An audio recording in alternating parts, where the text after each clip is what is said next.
I know, like, bro, you do the media run, but that don't mean your platform. You know what I'm saying? Like, that don't mean it's like, oh, you gonna increase your sales. You may one, two, you feel me? Yeah. But you still like don't exempt from the work. Like, I was thinking about like your sentiment with like a lot of people who be feeling like nobody support them.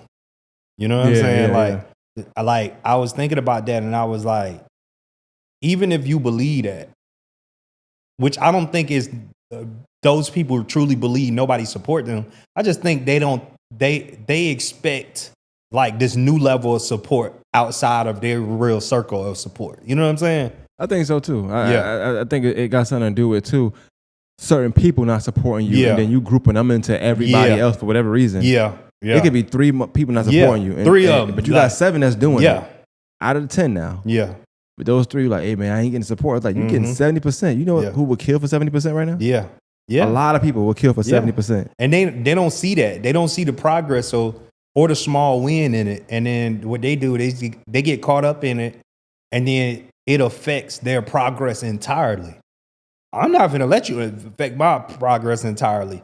Like, this is a global thing for me. Like, I already know, like, mentally, like, if you don't, it's cool. You know what I'm saying? Maybe you just not in that season for it.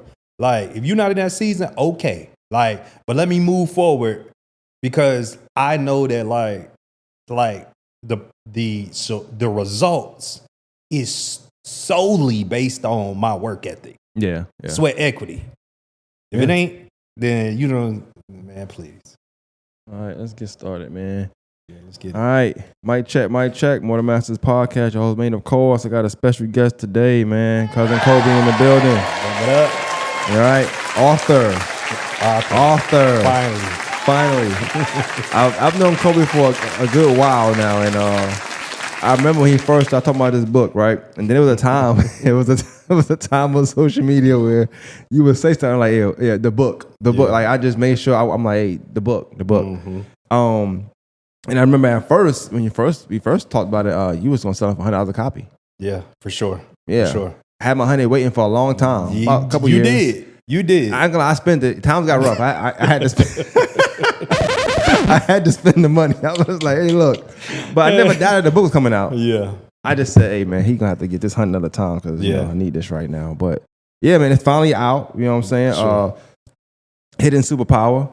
Dope book. I like the cover, and I can see it on screen too. Dope book. I love the cover. I love the quality of the book as well. I bought mine. Mine ain't coming in yet, of course, but it'll be here in a couple of days. But you got the special edition copy. I do. It's written in it already and everything too. I like all that stuff. So I ain't mark it up. You know what I'm saying? I didn't. Now you can say I'm reading it because you see it kind of. It ain't open, but and I try to on purpose read it in public. So people say, "What you reading?" Oh, this is just a book you can find online. But real quick, just some quick stuff. Sure.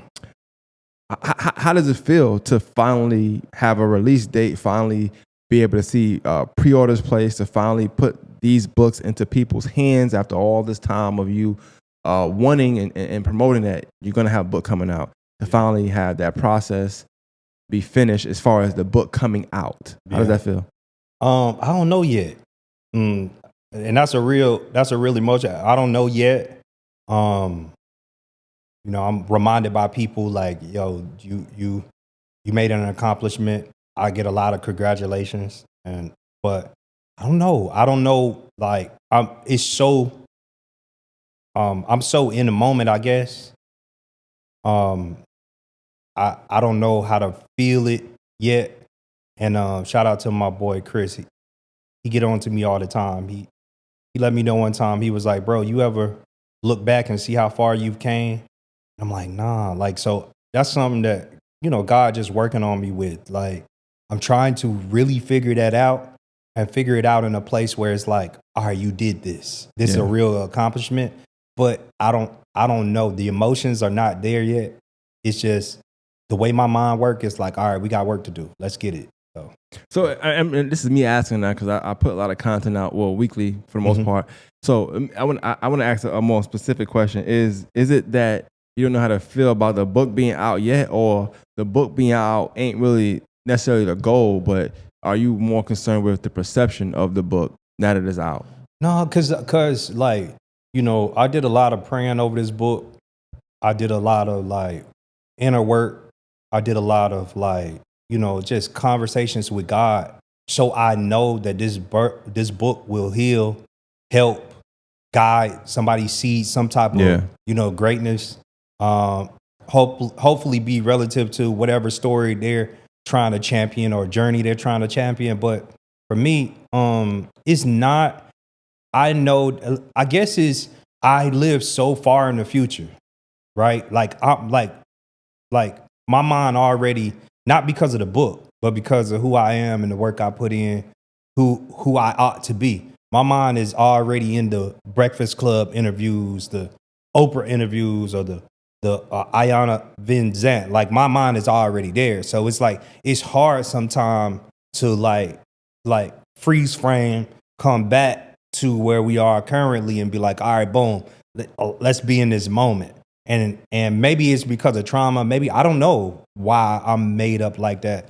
But for sure, like I had the book cover done as you speak of like 8 years before it actually came out. Like and I was, but I already saw the vision. I saw it happening, but I didn't know how to put all the pieces of the puzzle together. And now that I finally figured it out, it's like I knew it would eventually come together, but I never focused on like the results or what's supposed to happen once that piece came together. So I'm just, you know, I'm trying to figure it out, but I don't have it. So I do want to. I got some notes because I did read. Because I'm halfway through the book and I read and I love it. First of all, I want to say that I'm gonna clap it up for you real quick because the book is a good read, easy read as well. Very visual too. As I'm reading, I can visualize, but I also visualize because some of these events I was living in Augusta and heard about. So, but I want to read a little snippet of the back of the book, and I want you to kind of just speak on that, and we'll walk this down. All right. Okay. Born in the middle of 9 brothers, abandoned by his mother at 6 years old, and shaped by a childhood of survival, Cousin Colby lived through a series of losses that would break most people. That's a lot right there. Yeah. You know, to me. For sure. I want to kind of speak on the first part of that though. Middle 9 brothers, abandoned by his mother at 6 years old. Yeah. Kind of talk about that and how that may have shaped you coming up. Man, let me tell you, like I used to live life with a crutch or a victim mentality, and I think a lot of people do, because when you broken and you come from nothing, right? And I only mean nothing because oftentimes it's just not much to talk about. Right. You know, you don't have much achievements or accomplishments to speak on. But when you come from nothing, like I had this victim mentality about my life. My mother left, and that's how I would start my story. My mother left. I'm the middle of 9 brothers. My mother left. My brother Marcus was killed in 2006. 6 years later, my brother Andre. 4 years later, my dad. 4 years after that, another brother of mine. You know, like I kind of lived that as a crutch, but as like God just really working on me, like I had to learn that my story wouldn't have been any other way, and the abandonment that I experienced from my mother, it wasn't her fault. It was part of the design. I had a conversation with my father-in-law. It was so powerful. He was like, this was the 3rd version of the book, and I rewrote this book 4 times. So the 3rd version, I had a lot of blame on my father. I had a lot of blame on my biological mother. I had a lot of blame, and I didn't realize it. And when he read it, it was more of I wanted to get his approval. Like, all right, is it good enough to, push this? Is it good enough to? And this is the process of the whole 8 years. And a few things he shared with me. One was people will always rise to the occasion sooner or later, which taught me real grace. It's like, man, you got to give people some grace. Other thing is, when I looked at my biological mother, like I held her accountable, but that was without the experiences or accounting for the experiences that she went through. And there was in the first version, I kind of talked, well, third version, I kind of talked about domestic violence between my father and my biological mother, and the things that she did. But in the light that I had it, it was almost like, because biasly, my father stayed. So it was like me still supporting my father regardless of, my mother being hurt and her leaving, right? And I realized that, oh, this crutch is more than a crutch now. It's a cast, it's a brace, it's all these things that's like kind of this is my victim mentality. And it forced me to go back and really look at my life and be like, wow, like, yeah, you forgiven these people, but have you really like did the inner work? Like, what is it that's still residing in you? And for me, what I learned was that, like, not only did I have to go through the process of forgiving those people, I had to learn to forgive myself. But a lot of people talk about forgiving themselves. It's trendy now. It's like, all right, boom, like, yeah, you got to forgive yourself before you forgive other people. It's like, no. What I had to do was I had to learn the art and the style of forgiving people first. And when I learned the art and style of forgiving these people, then I learned that, oh, I gave myself all these years permission to carry something that no longer served me. And I was holding on to it. So when you talk about like me coming from just this abandonment and I had to survive it, the true essence is like I had to survive myself. And the perspective that I picked up along the journey that made me victimize myself or think of myself as a victim and then make excuses for my lack of progress in every part of my life. Yeah, see, even that, I feel like it's deep in the sense of like, I've talked to you over the years. I've talked to you in multiple episodes, and we've talked about the mom situation. I feel like I'm asking for the viewership right now. I feel like I kind of already know, but then also it's a different answer. It's a different you right now, different space. You talk about a lot of the victim mentality. Was there ever any perspective of that situation where you felt like maybe she was the victim and not you? Yeah, I didn't. Like, now this version of me give her grace. You know what I'm saying? Like, because in order for you to forgive somebody, I forgave her years ago, like years ago. Real quick, now, did you forgive her, or did you say you forgive? And then if you did forgive her, what does that entail when you to forgive somebody for real? Not social media today, but you know. So I did both. So I reached out to her because like God had put it on my heart, and I was like, I know I can't go any further unless I do this. So I reached out to her and I was like, look, like, I blamed you. I blamed you for everything.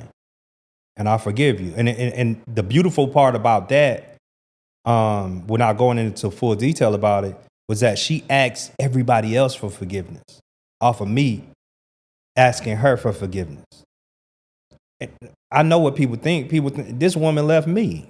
I didn't deserve that, right? But one thing that I had to learn was forgiveness it's for you, it's not for them.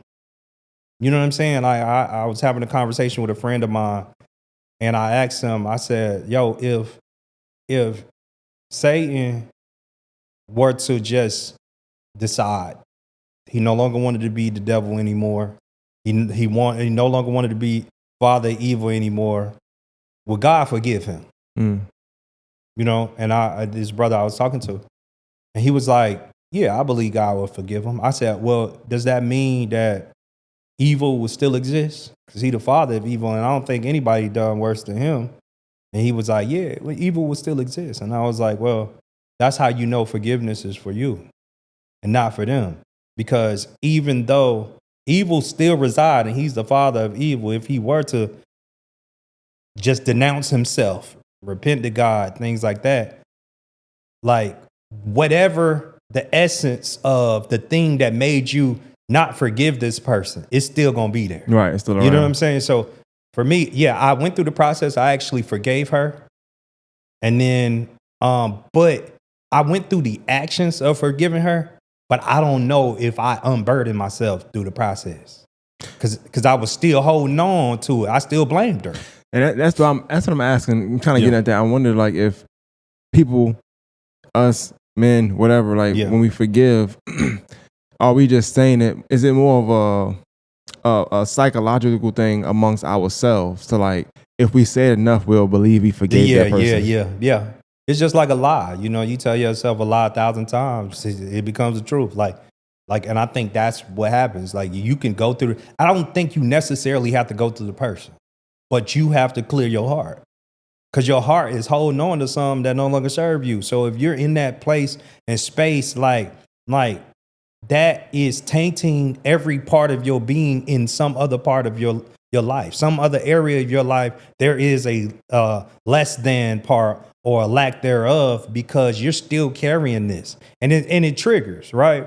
The problem is when you fake forgiveness, right? The triggers are still left. That's right there. I'm thinking. Of course, you got a bunch of situations probably with your mom. I'm thinking right now, but I'm thinking about even relationships. Wise, I'm just gonna take it in because it's easier. You know, a woman say she forgive this person for infidelity or vice versa.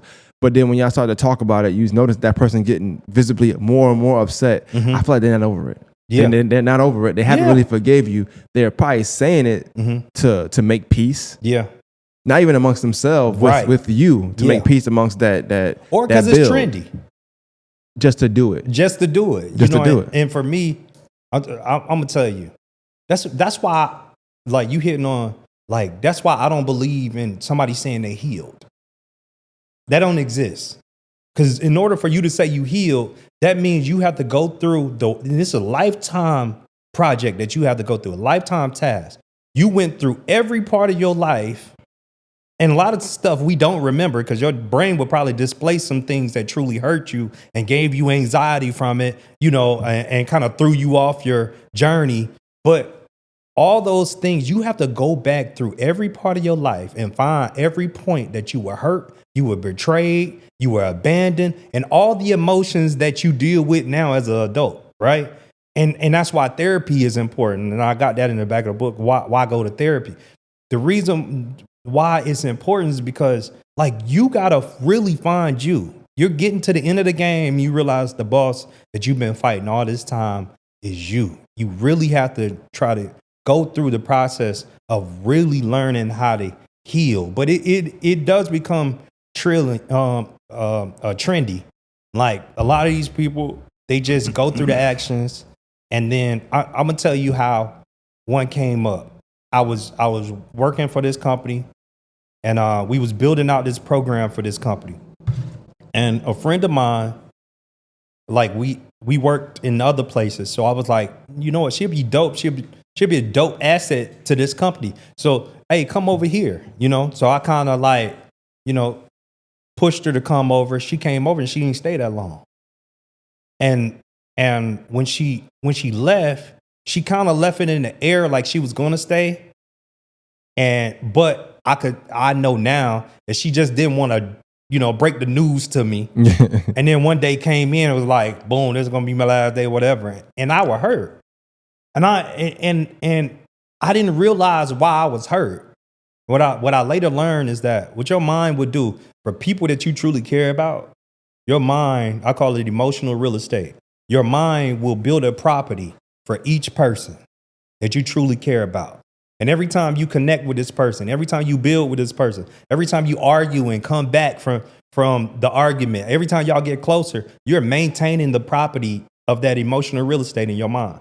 But what happens is, if that person abandoned that property, then you now have this structure that you have to decide either to maintain or leave it. And then we know what happened to properties when they, you know, are left alone. So at that moment, I felt bitter because I was like I put my neck on the line. Why you left? I didn't tell her this, but you know, I'm in the mode. And I realized, I was like, why do you have this feeling, bro? Like, why is it that deep? And I realized it was a trigger for abandonment that I thought I had got over, and I didn't. And even in the book, I know you kind of define it as your emotional real estate. Your inner space is property, but not everyone deserves residency. Yep. So I thought that was dope too. I actually had that on my thing. Yeah, for sure. But you mentioned earlier, even with the forgiveness and things like, and you get into the end of the game and realizing that you facing you, right? I think it was dope. But you start the book off that way. I'm gonna read the first sentence. It says, "I finally understand what T.I. meant by T.I. versus T.I.P. album. Yeah. The best version of you is buried beneath the version you've become. The sooner you recognize the truth, the sooner you can step into what God truly designed you to be." I thought that was interesting. Even when I first wrote it, first read it, I probably read that page about 5 times. I was like, damn, it's kind of dope, you know. And in hindsight, just thinking about music wise and thinking about that time. One thing might have been 07, 08. So 07 when he dropped that. And you think about him coming off probably, which was the greatest year of his rap career. Yeah, for sure. The greatest. What you know about that? This, that, and third, da. But we are also not thinking about him at the height of his career, his best friend dying and getting killed was probably something he did in the club. Who ain't no telling, right? Yep. And how that might have had a effect on him. Yep. Now you got to change how you moving. Yep. Now you got to change how you doing things. And he dropped this album. And I remember, you know, you hear people talking about, oh man, I like the old T, I like the old. Yeah. That's usually what happens when you transcend to a greater version of yourself. Yeah. People want that older version of what's not there no more. So I thought that was dope in the sense of like, I look at that album the same way. I look at that time frame the same way. Like, damn, at the height of his career, he battled himself. Right. You battling yourself. Like, remember, he was off he went to Lil Flip.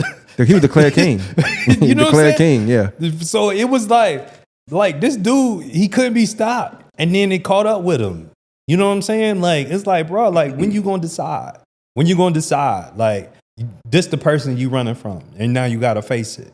And but even thinking about your record with stuff, not to cut you off, but just think about your record with stuff. Like you think you go at it with this person, versus this person, versus this person. You're like, man, I ain't lose nothing. Yeah. But you it's like in hindsight, you really you fighting all these other people or battling all these other people, entities, whatever the case may be, and it almost looks as if you just running from the battle with yourself. Right. So at that point, your record never matter. You could be undefeated. Yeah. You lose to yourself every day. Yeah. You lose yourself every day.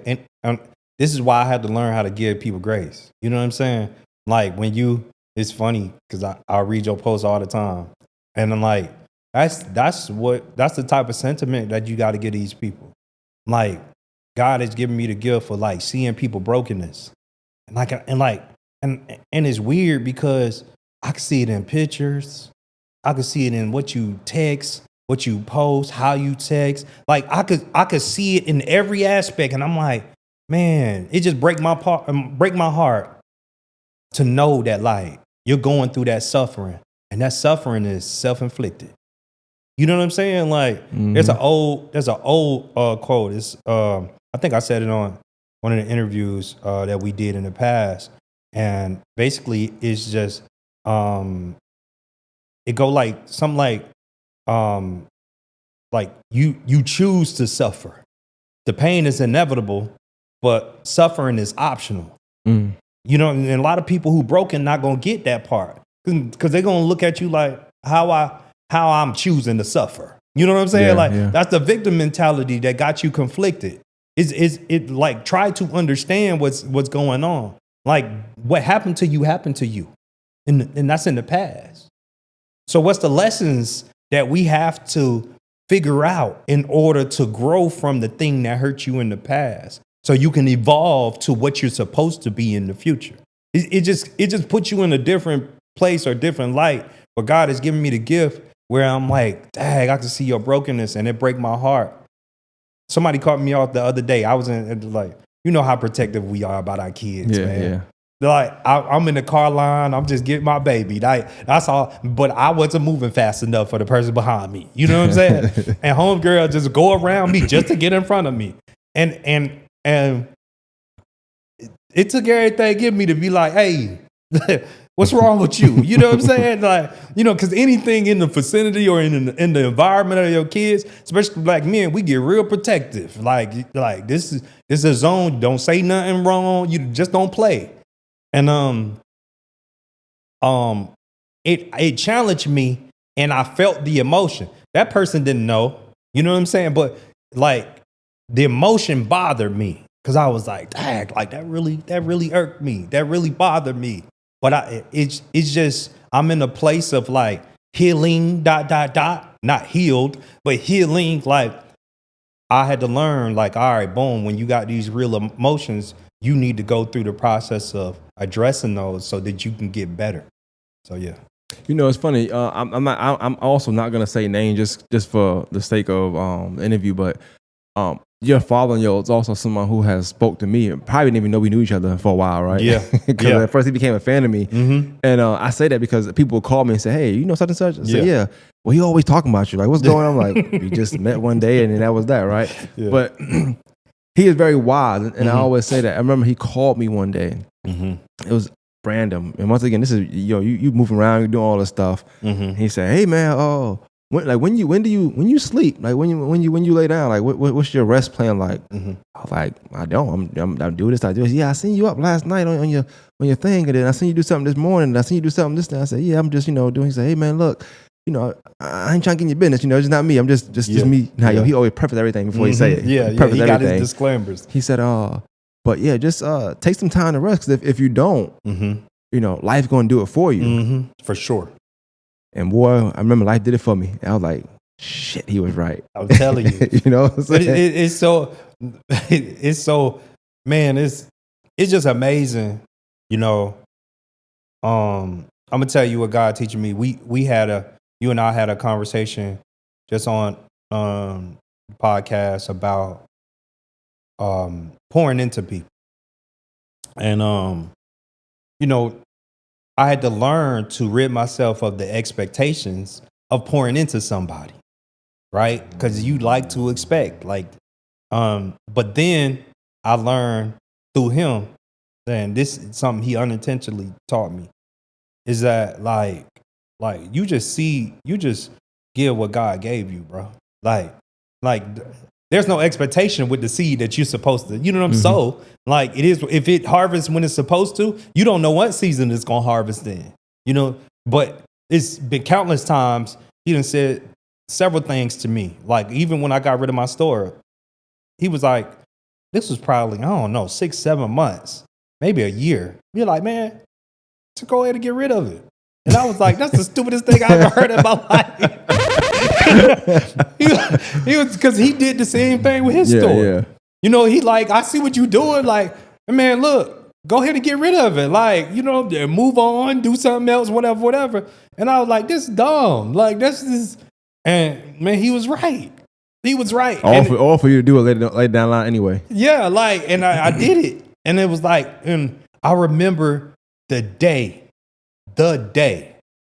next day after I sold it, it was like, oh my God, I'm good. You know what I'm saying? It was like a burden was off me. You know what I'm saying? Like you can imagine, like people, this is one of the reasons why I hit you the other day and was like, hey bro, when your social battery charge up, like hit me. Yeah. Because like, man, you might be in the middle of anything, just regular you and customer, oh, this ain't working. Oh, that, man, it's just the mental like exhaustion that come with a lot of those things. And I was like, man, I'm more gifted than that.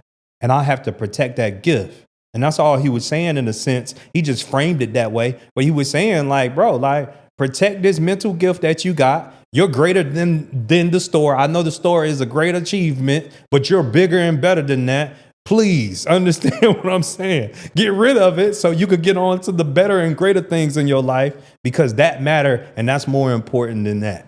So yeah, I do want to go into another part of the book. And this, like I said, some of the book that I've written so far, I know is super personal. Mm-hmm. So I try to be delicate when I bring these situations up. But you did, to me, and probably in one of the most greatest detail, speak about the death of your brother Marcus in 2006. Mm-hmm. And so I think to me that was as I'm reading that one, I don't know why. I guess because I know how you looked in '06. I just pictured you, Yeah. a little smaller, Yeah. more hair and stuff, no beard at the time. But I'm picturing that Colby at the time. Mhm. Even when you said you get in the car, all this stuff like this stuff, I never knew. Yeah. Because I never thought to ask. I guess we don't ask in our environment. Hey, what were you at when this happened? What did you do after? Like, I don't think them questions. Right. I don't want the answer sometimes. Yeah. And so as I'm reading it, I'm like, oh, this is getting good. It's like, this is, Yeah. And I never really knew I never painted the picture of the scene being so close to where y'all actually lived anyway. Yeah. That you could just run there. You could just be walking and run there all the time. It 5-7 minutes if that.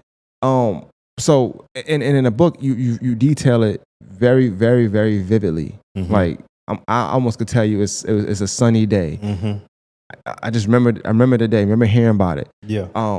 That day, like kind of before your phone rang, like walk me through that day anyway. That day, so Marcus had got kicked out, and this day, the night before, he was coming back, or that week. No, I don't think he got kicked out. Maybe he did, but I know he was living with his girl, his baby, and they was going through problems. Homegirl, they always went through problems, whatever. And he finally decided he was gonna come back.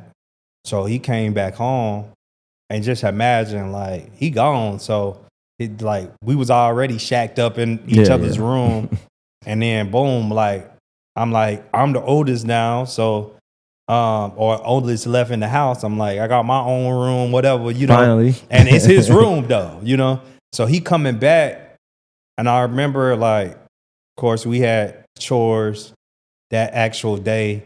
That actual night, he didn't do the dishes. So the next morning, my stepmother come in, knock on the door, get him up. And I remember, and this is something that replay in my mind all the time. I'm half asleep, and to this day, I see his silhouette walking through the door. And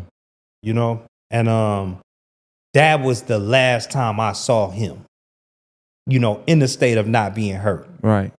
So, and then I woke up, went to work, and then boom, later that night is when it went down, and that's when it actually happened. But that was the day but these are memories that I remember in that moment. Yeah, that is, and it's wild. Like, I don't know if you think this way, but like when stuff happened and you remember like small details, you don't never think like, damn, why I remember that, or why that always stuck me, or why was that something that I thought to look at? Like, how many times he done got up and left, and you ain't look at the wall, you ain't look at nothing, right? But that day you was like, yeah. I think like, people are made to survive, and your brain has that command, regardless of whatever. If you say go this way, it don't matter. Your brain's saying we gonna survive regardless. And I think like that's a survival tactic in my mind, because like I can't see him, I see his silhouette. This is weird, And I think that's just a trauma mechanism that my brain just kind of process. It's like boom, like not really seeing him, I see, and then the next picture or the next memory I get to see is when he's laying on the driveway with the bullet in his chest, and I'm telling him to breathe. Like that's the next memory that come after that moment. And then after that night, I remember going back to work the next day. I was like you don't know how to deal with stuff like this. It's like you just don't know. You go through so much brokenness in your life. You just like next. You know what I'm saying? You just on whatever next on the conveyor belt. And I remember being at work when I was in the warehouse, and then the news come on, and then say, black man gunned down on such and such street. And it's a picture of my brother. And then reality set in, like, oh, he ain't coming back. It's not just another day, bro. He not coming back. And I broke. that was it. It was like the straw that broke the camel back. It was like, oh yeah, like, and I remember this older brother I work with, man, I love that dude. He was like, bro, why are you here? Why are you here? So I went home, and it was just the wake of my depression. So yeah. Like in the book, I know you speak around some things, and like, I mean, it makes sense. But what did that do for you as far as your trust in people? Mm-hmm. And I only ask that question because, of course, just being in the know of some things, of course, Yeah. like knowing where it happened at, of Right. course, and me feeling like, that wasn't really the best environment to be around anyway, because so Right. much happened in front of the house, Yeah. Yeah. whether the ins and outs of whatever situation, people get set up there. It's not, it's that and third. So, and I always wondered that because of where it was at and where it happened at, whether something was intentional, unintentional. But what was your mindset like that at that time? And then also still living there, having to drive this way. Like, did you have a different? Yeah, I did. I learned, and it continuously played out in my life. Friends ain't friends. It looked good. You know what I'm saying? Like oh man, it's beautiful. Day ones and all that. All that is sweet.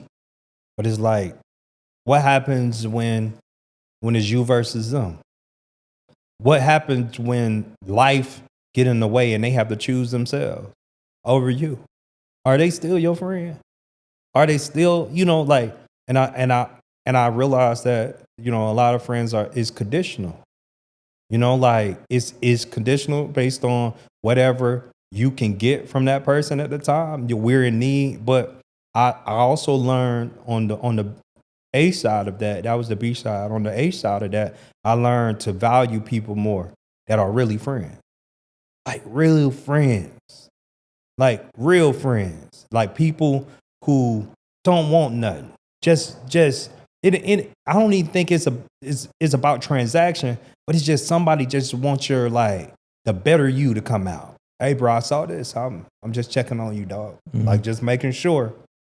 And even that could become trendy. But somebody just, hey bro, I know you like this. I'm gonna just make sure I see you still struggling, you still looping in your life. Let me help you out with this or that. Like that part.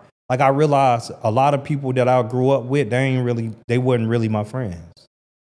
I think, in addition to what you just talked about in Friends, I think one of the parts in the book that I've and honestly, this is even in passing and off camera, whatever, I've never just asked, because I just feel like that's distasteful to ask someone. But you even speak about feeling and wanting and damn near executing a get back for that, Yeah, for sure. like that was what your mind was on. Like, I'm Yeah. on that type of timing. Yeah. Finding out, okay, is this the person? Mind you, it was even not even a definite yes. You're just like, might be. That's enough. Yeah. You so hurt at that moment. Might be is enough for you to say, okay, well, he got to go. Yeah. And it's like, man, I created a persona, not a persona. Like, I really cared about integrity in my life, and I value integrity. But I also made it to a place in my life, like, where I work hard about my character that a lot of people would never suspect me if it was anyway. Mm-hmm. You know what I'm saying? And, like, that's one thing that I always played in my mind. It was like, oh, I like the fact that when people talk to me, oh, he speak well, or he green, or he might be a little nerdy, whatever. Like, I love that, right? But it's like, we came from a real place. We came from a real struggle. Like, all of my brothers, including my father, went to jail or prison but me. You know what I'm saying? Like, it was a real place. Like, and yeah, I wanted revenge because it was like I was still hurting. And it didn't matter that it wasn't gonna bring him back. It didn't matter that it wasn't like it was it didn't matter that I wouldn't get it wasn't gonna fill this void. I was still hurting. And one thing about pain, one thing about trauma, it compounds. like it truly compounds. Like it don't go away. It like if you don't address it, like what happens if you get a laceration or a cut on your arm, whatever. If you get hurt and it get infected, you know what I'm saying? Like it gets worse. Like and it can go as far as getting that limb or whatever cut off. Like that's how trauma works. Trauma don't leave until you truly address it. So I was still hurt from being a kid. So at this point in my life, I'm like, I know what he would do if it was me. You even mentioned that in the book. Like everything you just said, first of all, you did a good job with that too. But you mentioned that in the book. You mentioned like, what if we addressed our emotional pain like we do our physical pain? So you go to the doctor, you get a cast, you get your knee bone replaced or repaired or whatever it can be. You get something bandaged up, but internally they also fix that as well. You order cash around it. What if we did that emotionally? We addressed it, got some healing, and then move forward from there. Because that's another thing with bones. So they're always healing. Like, it's not just done. It continues to get stronger and stronger. And it just seems like it's repaired at that point. And I thought that was a good way. You say something about pain though. You mentioned in the book about pain being expensive. So just now you said it compounds, but is that do you think that's why it's so expensive, because it compounds? Yeah, because it's like anything. If pain was money, we'd all be wealthy. Pain really gain interest. Yeah, for sure. That's crazy when you think about it, right? For sure. Because it's like you think about every time you get triggered, like it's echoing. That's the coin drop. The coin on the table, like that's the coin drop. I feel like that, and just to bring it back full circle somewhat, I also feel like that's why it's important, and maybe that's why some people do this subconsciously, is to forgive. Even if you do the fake forgiveness, I think you do that so that this pain won't gain interest. Yeah, the thing is, you thinking it, Yeah, for sure. You're absolutely right. Here's what's happening though, right? Internally, you're talking to the little boy or little girl who was hurt, who haven't moved on. You just grew up, right? Like there's a little person who is afraid to move forward into the future that you have internally built, that was betrayed or hurt or abandoned, whatever emotion that put you in this broken state. They stopped growing, but you continued on. So when you're saying forgiveness, you're talking to that person. You're trying to give that person permission to no longer fear themselves into the place of where you're trying to give that little boy or that little person time to move on, or encouragement or motivation to move forward in life into the future. So yeah, it's necessary, even if it's a quote unquote fake forgiveness. It's like you have to go through the motions, because if you don't go through the motions, you aid the brokenness. Dr. King said this, like there comes a time where silence is betrayal. What happens when you be silent to yourself? You hurting all this time and you never said anything. They say you have 70,000 negative thoughts a day. Sometimes people have more, but let's just say 1 million thoughts in a million thoughts in a week. Let me rephrase that. It's 7,000 thoughts a day. Over 70% of them are negative. So if that is true, some people may have 1 million thoughts in a week, but you're saying negative things to yourself. But where does it stem from? Where did that come from? Is it coming from the little boy or little girl inside of you? Little person inside of you who haven't advanced, who is fearful of progress or the future?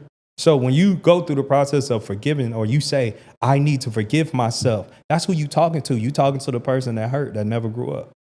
Yeah. And I guess I want a topic too.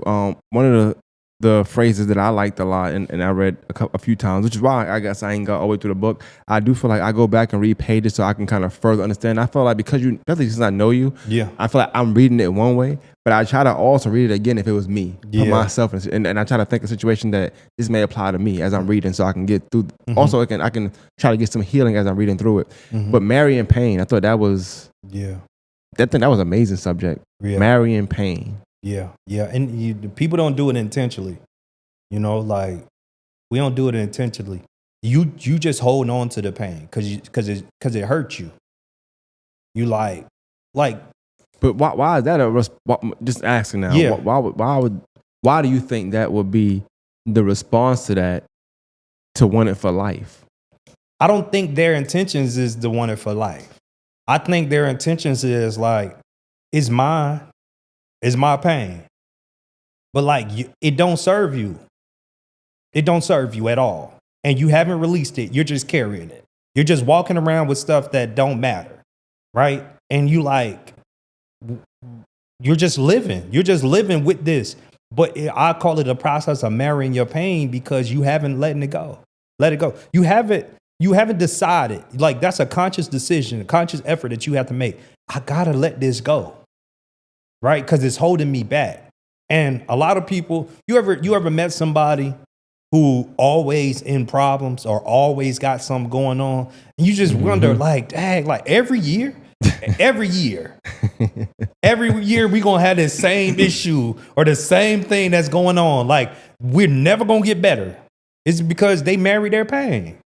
They married the victimhood or victimism or ship that you can, I'm making up a word, but anyway, the victim side of things.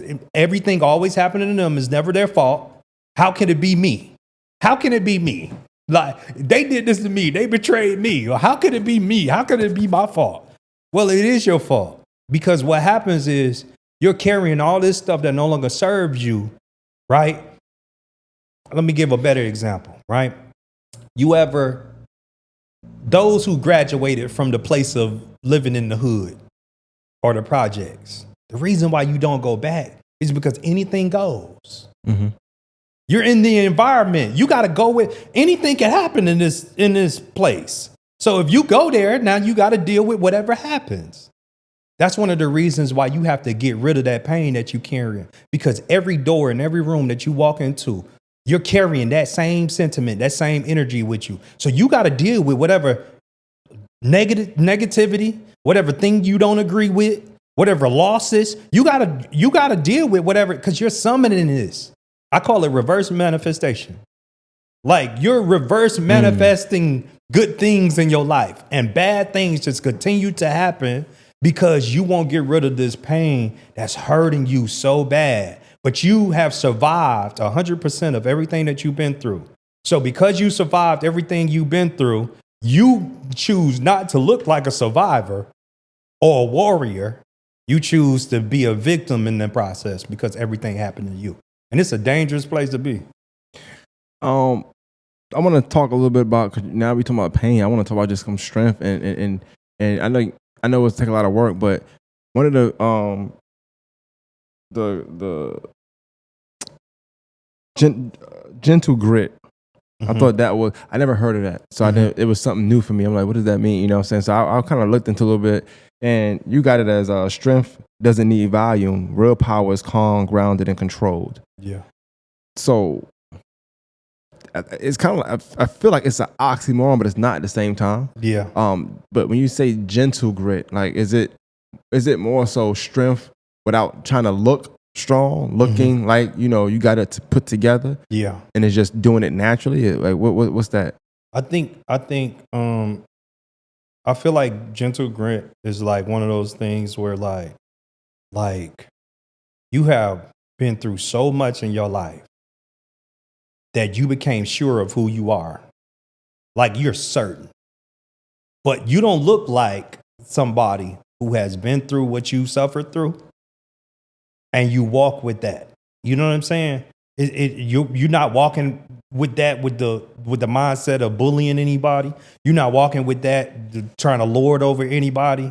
Like, you're gentle about who you are, but there's a grit about you too. You know what I'm saying? Like, I think that's the real side of what I was thinking about. And and a lot of these terms you're going to see, like, I invented because I wanted to give substance to a lot of the things that I was learning about myself, or learning for other people that I had encountered in my life, you know? But like, I don't, man, it's ironic to say, but like, I was going to say I'm a victim of, but I would walk in buildings or walk in organizations, companies to speak, and people would size me up. Like I ain't qualified. Who is this Negro? Like, who you think he is? You know what I'm saying? Like, and it's weird because I feel the energy from it. I feel it, and I almost intrude because I'm like, why I gotta be that? Why I can't be just somebody who's coming to contribute? Yeah, you know, in that place, you gotta have real self-control to deal with that, because if you go into a place, not just a place of business, but anywhere, people gonna size you up. People gonna look at you a certain way. How many times as a black man you walk around and somebody like, what you looking at? You know what I'm saying? That's common. Like they hurt. The gentle grit is like, I got enough self-control to let you know, bro, I don't even see you like that. You know what I'm saying? Like, I'm not a threat to you. If you careful, I can help you. You know what I'm saying? Like, understand, like, I'm one who sent. God send me into rooms. I don't just show up. Like, God sent me in a room. So I believe it's a certain level of self-control that you have and confidence because you've been like you've been through it. My father-in-law, speaking of him, he been through a lot. Homie got gentle grit. Like, he just, like, he not finna argue with you. He not finna fight with you about it. He mean well. He's stern about what he talking about, but it comes from a divine place. So gentle grit. But as you were speaking about gentle grit, I don't know if you do this on purpose or not, but like a lot of times you say stuff, and I wonder if this can also go with that when I looked at the definitions. But you had vision warfare on there as well. Mm-hmm. And I resonated with that term because I read the terms first, then I read the book. I'm backwards. I'm not gonna lie, I'm a backwards guy. I read a lot of stuff backwards. I was taught that as a young person to read it backwards. School days. Yeah, you know. So, or like on a test, they say read the questions first, then go read then read the passage, then you get back to the question. Yeah. But it says the enemy doesn't attack where you are; he attacks where you're going. Mm-hmm. And I think no matter what you're doing in life, I think that's an important note to take, because even amongst, like, I'll use myself as an example. What I do is, like, sometimes I be feeling I want to say something to somebody or use my voice here or there but it's like that's what people want you to do sometimes. Like they'll say your name or they'll sneak this or this, that, and third just to get that out of you. And whereas you thinking you won because I shut them down, but it's like that's what they wanted the whole time. Yep. Because somehow down the line that might stop you from getting something that's for you. Yep. You don't know who watching. Yeah. You know, I think the saying is like, don't argue with fools because people from a distance can't tell who's who. So you get caught up in that. Mm-hmm. But you going somewhere, somebody see that. They not going there. Right. So like, how can I stop this person from also not going there as well? Yeah. Yeah, and I don't know. It's like, man, let me tell you. So the enemy uses like this is a new term. It ain't in the book. A wound mapping. All your wounds.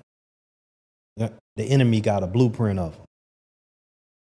And that's his pathway back to getting you or manipulating you into what he believes he can control you with. And he used your pain in order to do it. You like, I was on a group call the other day, and I was invited, and I was just listening, and I was listening to everybody, and I only try to go into rooms I can contribute something, because like I said, God sent me, so like, and I don't believe in like coincidences or accidents. The first thing in my mind was, it went to what they saying I can disagree with.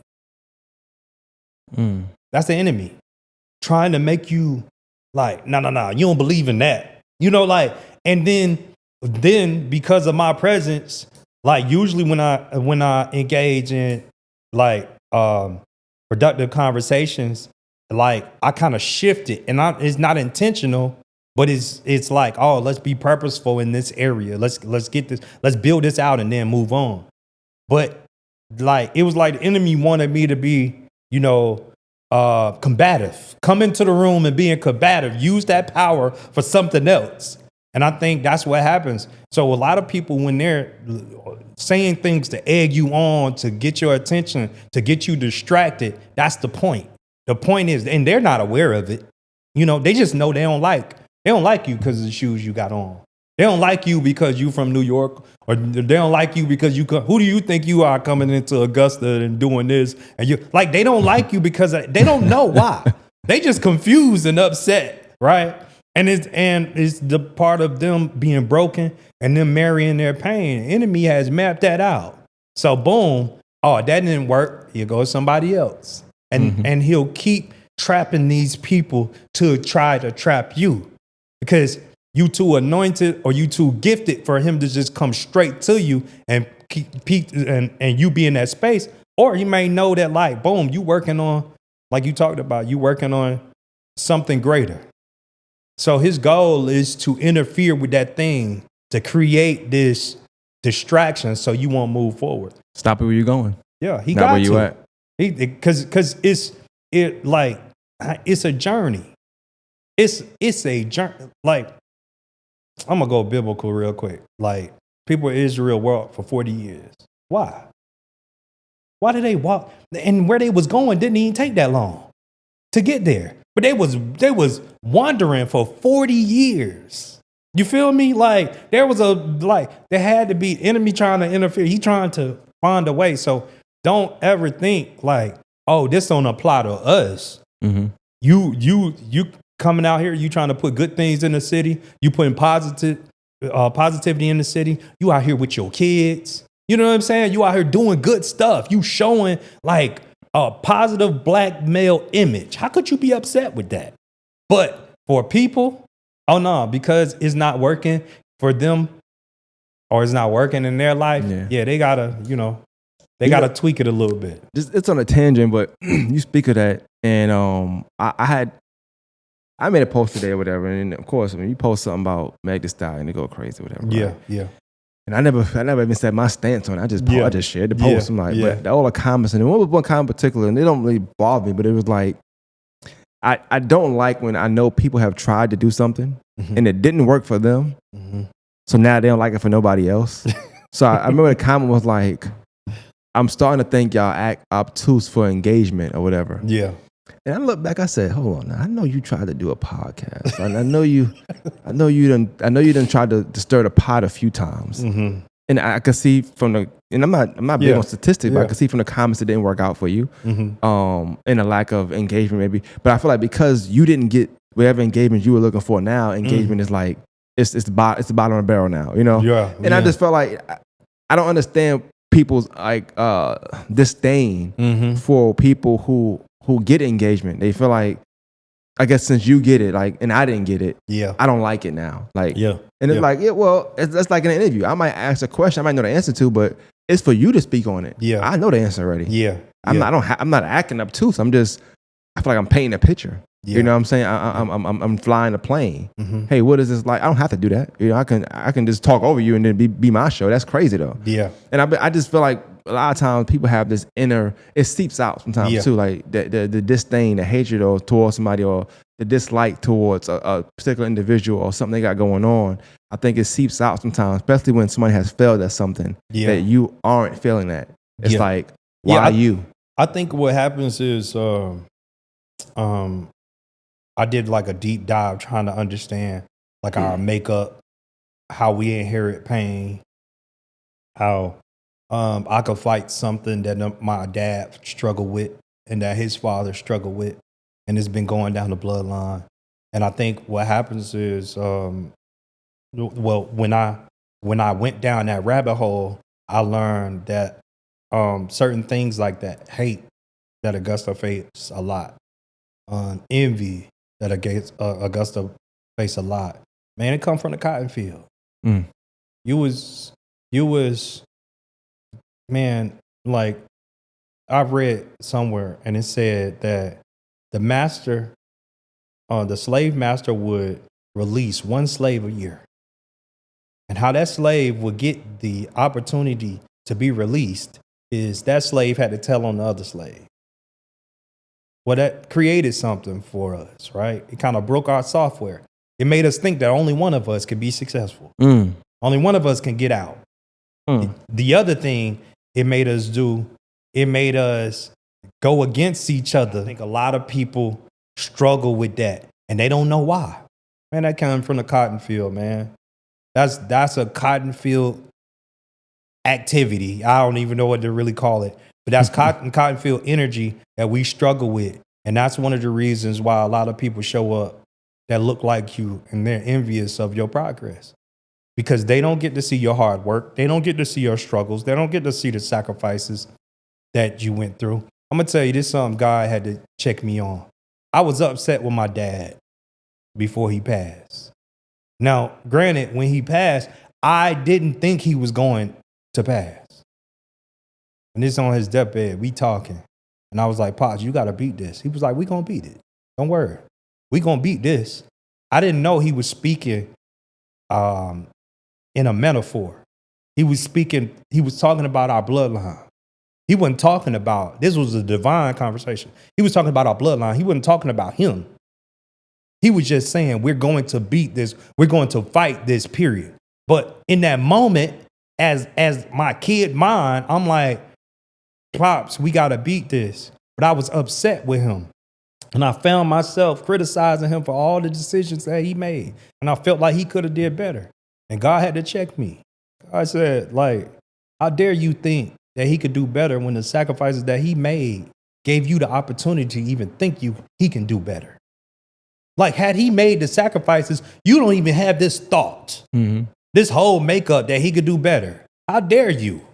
You know what I'm saying? And in my mind, I thought I was right. Here's another thing. This one thing you're going to like, right? A lot of people think they right because they thought of it. Yeah. You thought of it. It must be from God. Or it must be right because I feel it. No, you could be wrong. And oftentimes with those 70,000 thoughts that you have every day, and over 70% of them to be negative, tell me the percentage of how many times you're going to be wrong. You know what I'm saying? Like, but a lot of people don't understand that. They won't, no, I'm right because it feel that. How many times you felt like a person had something against you, and then you finally had a conversation with that person, and you learned that person was just going through something. Yeah. You know what I'm saying? But that was your trauma, trying to bond with a situation that was unreal, and it was making excuses for you being a victim. Yeah. You mentioned your dad just a second ago, and I guess I could ask you now. I think you spoke about it before, but around that time of his passing, where would you say you was at mentally? Would you say you was angry? Would you say you was lost? Like, what mentally, where were you at? I'm asking this for a reason.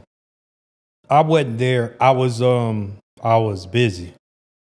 I had things to do. I couldn't address it. You know, it was just at that space. That was. I think I went through all the deaths. I think I went through several different levels of grief.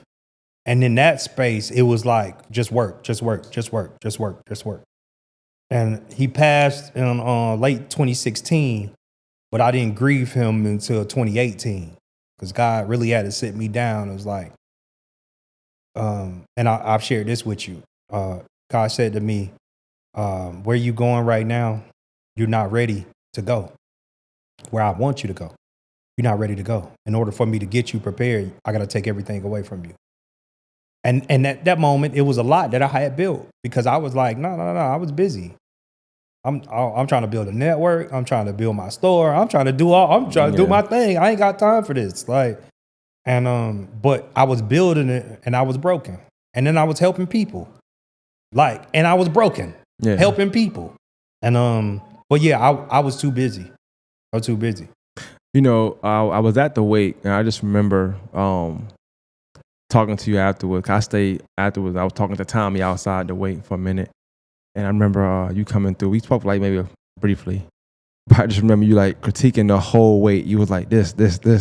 And it almost like you didn't want to talk about the wake or what was going on. It was more so like, let me make my mind busy and talk about other things that I saw at the wake I didn't like versus let me take these condolences. Let me be sad. Yeah. And that's the only time in my life I ever talked to you where I felt like, obviously you wasn't. I was like, is he on something? I don't know, because it wasn't you. Yeah. I was like, why are they talking like this? But I never lost nobody. So once I did, I said, oh, now I understand it. Yeah. It's almost like you don't want to deal with it. Yeah. So you're like, I'm mad at you for this. You wore that. You're crazy. Yeah. I think, God bless the dead. I know he's passed away now, but I think Antoine, wore something. You was like, And he got this on, man. And I'm just like, yo, why are you mad for? Yeah. This is them every day, Yeah. you know? But at the time, I'm like, okay, well, I'm just letting you talk. Yeah. And you walked off, and I was like, that was strange. It's not really the Colby I know. Yeah. When you make me relive that, I think about like, man, like I was so naive. Somebody hit me the other day that lost somebody.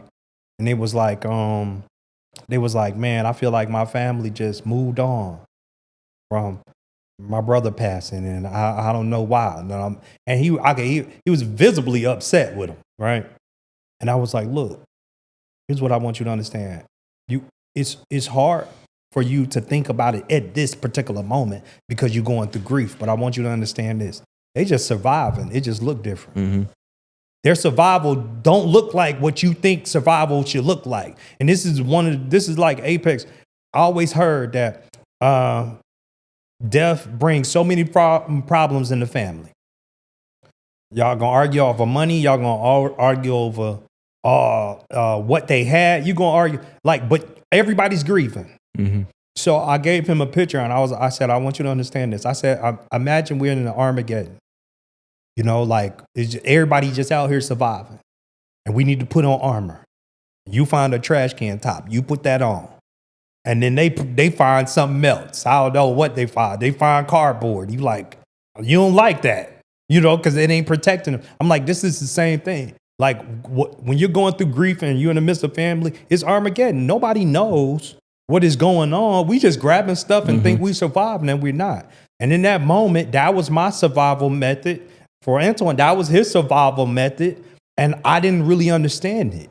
And that's one of the reasons why God had to take me through this, because I'm designed to help somebody. I got to help you.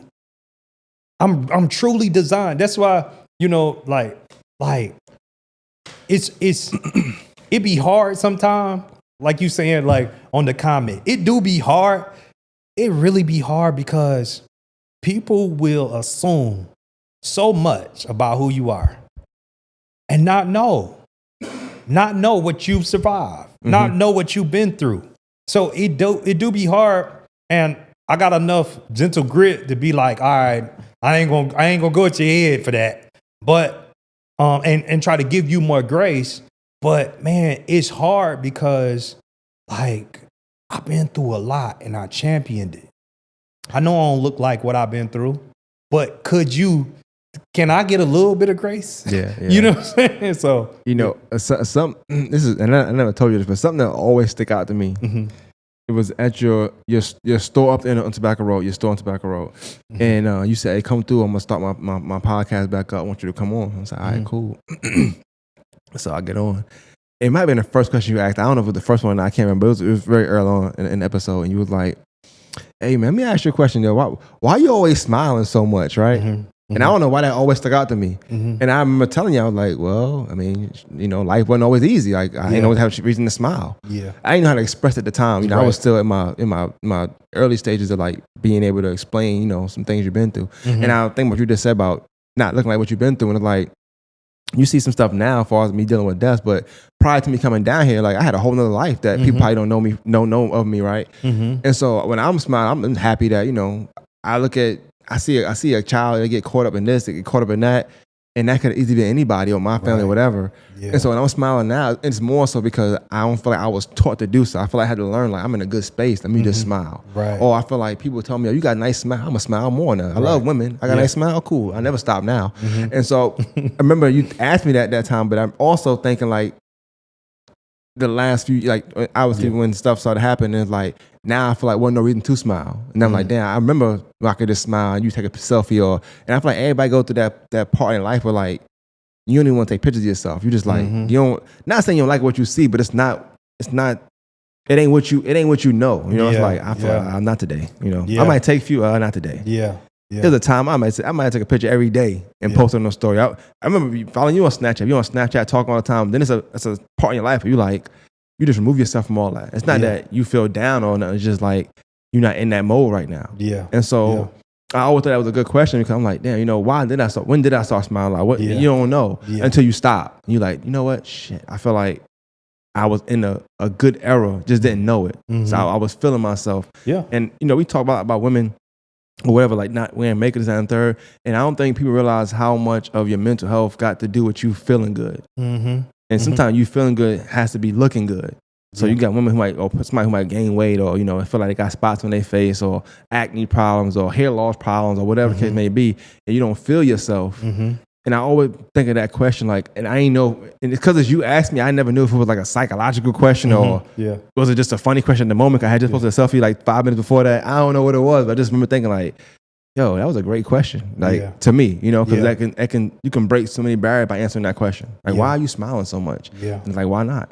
There's somebody somewhere that can't smile. I think, like, man, like, I think we do live in a state. You know how, like, you might look at kids in high school now all the time. That's all I do. And then, like, you remember back when you was in high school, and you like, when you in high school, you don't think you ever gonna get old, like older. Like, you know what I'm saying? Like, like it's a privilege. Like, it is. Like, it's a privilege. But like, you never think you're gonna grow up. You know what I'm saying? And that's just a state where everything is just different. And or the statement of, man, if I knew everything now, if I knew it back then, like, I think what happens is like we do a lot of taking things for granted. And on top of not giving yourself grace, like for real. But like we do a lot of like we man, let me tell you, man, I'm gonna get real with you. It's some people that ain't gonna make it to Christmas. It's some people that ain't gonna make it to 2026. It's some people that won't make it to the summer of 2026. There's some people that's not gonna make it to Christmas of 2026. Like, you know what I'm saying? Yes, you're supposed to be grateful, but I think as you get older and wiser, you start to take things a little more serious, you know?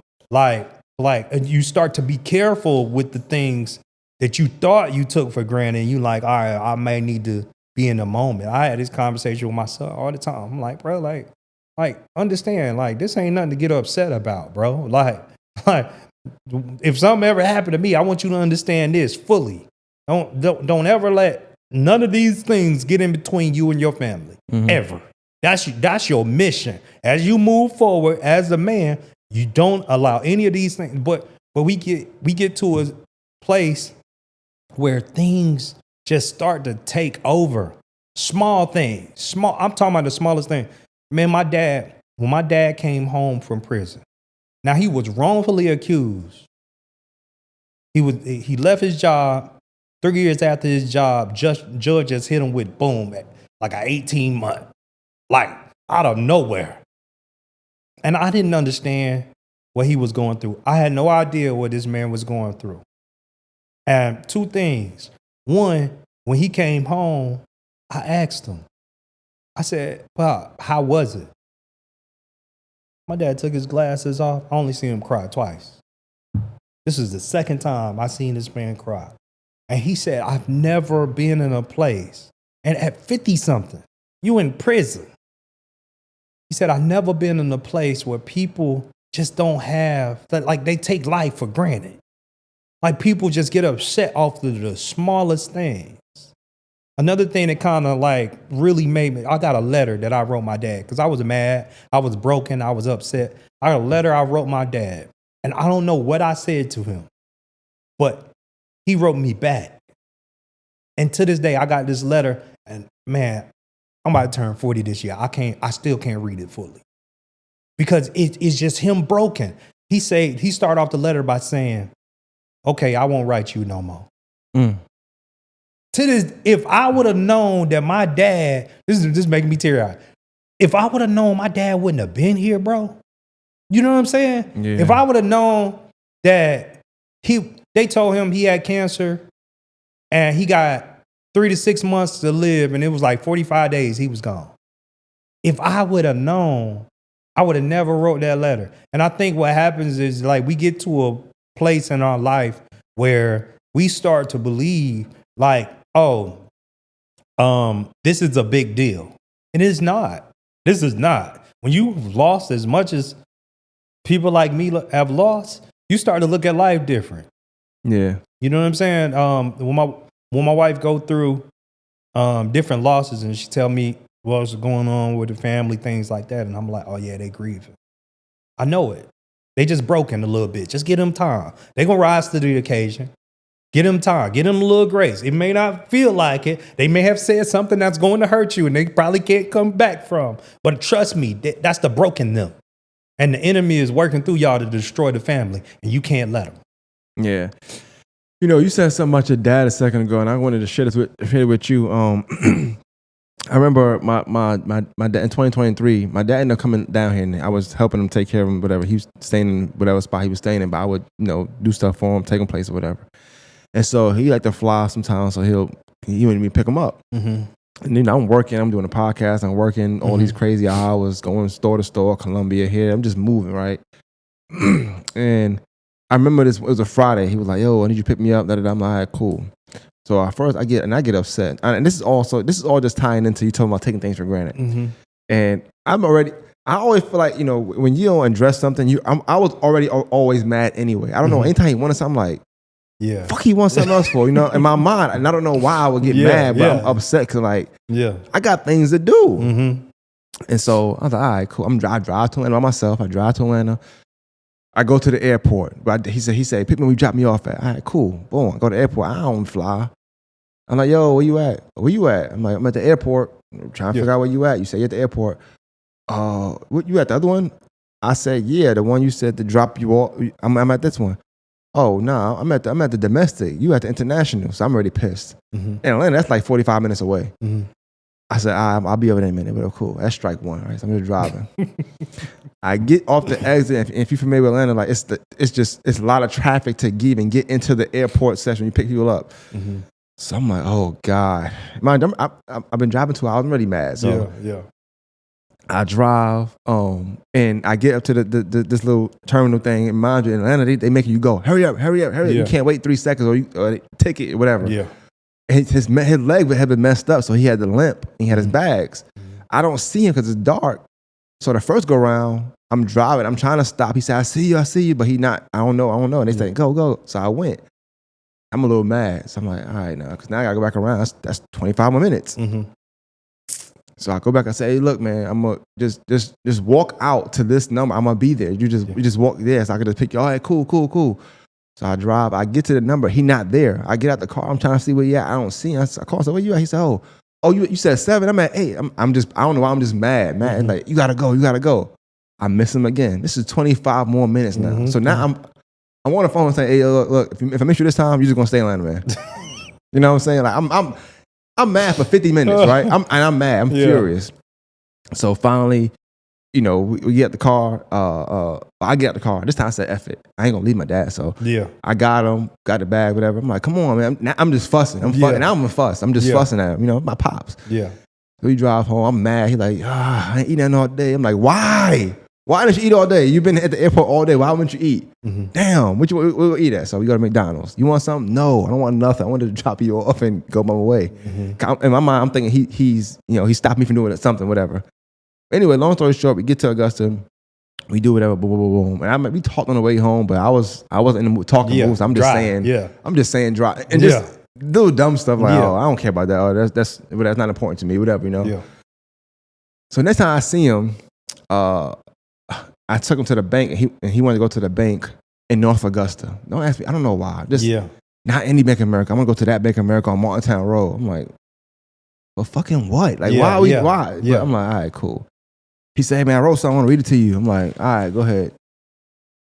He was like, other day you said, this is the car ride home. He was like, you said, whatever meant this. But that meant the world to me. And I don't know why that had always stuck with me. I just felt so bad when he said it because whatever I had did that day meant a lot to him, but I was acting like it was just bothering me. You know what I'm saying? I act like it was beneath me. I had too much stuff going on. I had more important things to do, and not realizing like he wasn't in no position to get the things done he needed to get done. So he asked the one person he felt like would do it. And it was me. And so I always felt bad. And I say that to say, just bringing it home into what you're talking about, feeling like you got more time. I always wish I would have just addressed it and said, hey, my bad, bro. I'm sorry. I apologize. Like, I was stressed out. I'm tired. I'm working all week. Whatever. It ain't even you. It's probably more so to do with this. I'm doing this. I'm doing that. It's you just the thing that tipped the iceberg because I feel this way from when I was younger or whatever the case may be. And I never really got to tell him that. And so once again, I always, to back to what you're saying, as far as, you feeling like you're taking things for granted. I always feel like if I knew he was going to die that year, I would have drove around that parking lot 1,000 times. With him just to do it. You know what I'm saying? But I feel like you lose so much track of time being upset. So when you talk about being forgiving and doing forgiveness, I think it's important because you never know why. Like even if you hopefully you do whatever, but if you don't believe in whatever, but if you believe in God and stuff and things happen for a reason, I feel like part of the reason he even came down, why he's in a position to even talk to me, we wasn't talking for 2 years, at that time. So when he came down, he just called me one day and said, "Yo, I want you to help me out. I need your help." We ain't talked for 2 years. And I just said, "Okay, cool." Yeah. And I remember struggling with like helping him because I'm like, damn, like I needed help. You know what I'm saying? What was you? And I needed help. But that was my mindset, even though like I made it. I was fine without the help from him. He might not be fine without the help from me, or he might not have nobody else. I had my mom, I had my brother, I had people around that probably could have helped me, my grandma. He might didn't have that. And so I just always remember thinking like, damn, I wish I had the mental state I have now, I could have blocked all that out and enjoyed the last 10 months of his life versus, I enjoyed some of it still, but it was just, I feel like I could enjoy more of it. Right. Yeah. And I always felt like, time was so important to me now because I felt like, let's go back to what your father had told me, just to slow down because had I slowed down, I could have enjoyed that time with him. But I was so busy doing things that don't even matter today. And I don't think people understand that you're creating future trauma. You're creating that because you upset in this moment and it's not that deep. It wasn't. It ain't that. There is nothing, because I'm telling you, I don't care what you went through. Like, I don't care what you went through when you was in high school. I don't care what you went through, like who you fell out with. Like it was never that deep. It was never that deep. Whatever it was. I had a best friend, like for some reason we just stopped talking. And I knew people around him and others was moving different. And I just didn't realize why. I was like, so I'm in the blind. You know what I'm saying? I'm out here broken and I'm trying to figure it out. You ain't been through this type of brokenness, so I'm a different dude. I guess I changed. I guess the brokenness changed me. Okay, I'm out here surviving. I'm trying to figure it out. So maybe that offended you in some way, whatever, right? And I'm like, for like 4 years, we stopped talking. And I really didn't understand why. And then when something happened, I reached out. I'm like, "What's up? What was the reason?" And he was like, "Nothing." And I'm like, "I don't get it." You know what I'm saying? At that point, nothing could ever really be the same moving forward. You know what I'm saying? Because it's like I had, along with like going through that, I lost more people. Yeah. So now the pain compound. You know what I'm saying? I'm definitely, if I wasn't the same person then, I'm definitely different now. I'm way different now. You know what I'm saying? And I think like for a lot of people, it kind of in that, because I think so far, right? And I'm real careful and real intentional. I think it displaced me with a lot of people. When people see me, they see an interview, they see the things that I do. It's almost like, I don't know if I become the standard. It's like a disconnect. A friend of mine, he hit me up. He was like, a friend called him and was like, "Oh, cousin Colby look like he don't even hang with people like you." And I was like, "What? What does that even mean? What does that mean?" And I had to tell him, I was like, "Bro, I'm still the same Colby, bro. I'm still funny. I still will clown you. I'm still that. But I just want you to understand, I went through something. And you can't go through the fire and come out the same way. You just can't."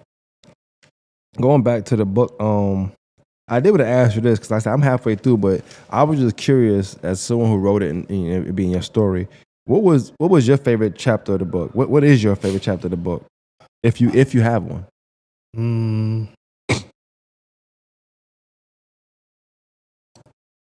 So I never really thought about it, but I think it's a moment like I need to give. Like, so Superwoman is probably the most because I kind of dance around it a lot. Like, I'm real protective of my family. I don't let people see how I live.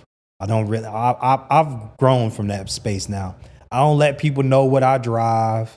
I don't know. I don't let people see my house or the street or you know what I'm saying, how we live. And I'm blessed. I'm really blessed. But Superwoman is probably my most one of my favorite chapters because I just talk about my wife and I talk about how she saved me.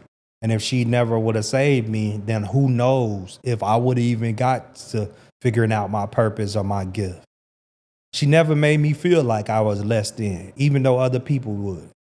I might be around family or something like that, and they'll feel like I'm not good enough or who I think I am. You know, like stuff like that echo. Mm-hmm. Like it kind of put me in a space because I'm like, damn, I'm dope. Like, I don't know why you acting like that. I'm a dope dude, but maybe I don't have what you have or I don't drive what you drive at the time. But there is a time and space and place where I do, you know, get to the Oprahs and the Breakfast Clubs of the world. But I just want you to understand, I'm on my way. But that woman, she never made me feel like that. She did the best that she could. She continued to put forth her best. The other day we was talking, she was like, yo, I think I'm ready for therapy. Like, and I just think it's like a blessing. Like, just because I would tell her, I'm like, baby, you need to go. I think you just need to go. Not because something wrong with you, but because you've been through a lot and you can't continue to give at a high level forever and go through the struggles of and the pain and the suffering of life and think you still gonna be 100%. It's just not gonna happen. Mm-hmm. So I just think you need to like, but man, I just gotta give it to her because she never made, she always tried to protect me more than I protected her. She always tried to like be there for me. She saw something in me. And she was God sent. And I just know that like, man, that's probably one of my best chapters. Superwoman. Another one after that is like maybe talking about my stepmother because she was sent too. Like, man, any woman who go and this would never happen. This would never happen. This woman came in at the time. It was 7 of us, 8 of us. She came in to take care of 7, 8 boys. That wasn't hers. Man, please.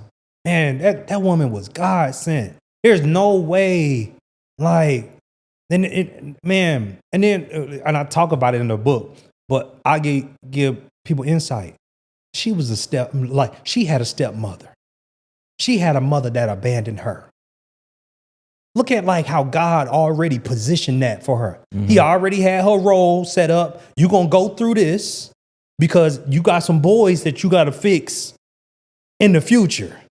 So you struggling right now because when you get down, she from the south side of Chicago. When you get from Chicago and come down to little Augusta, you're going to marry this man with a bunch of kids who ain't got no help. He's struggling. I'm talking about, bro, can you imagine? It was 8 of us and he got a Ford Ranger. Where we going, bro?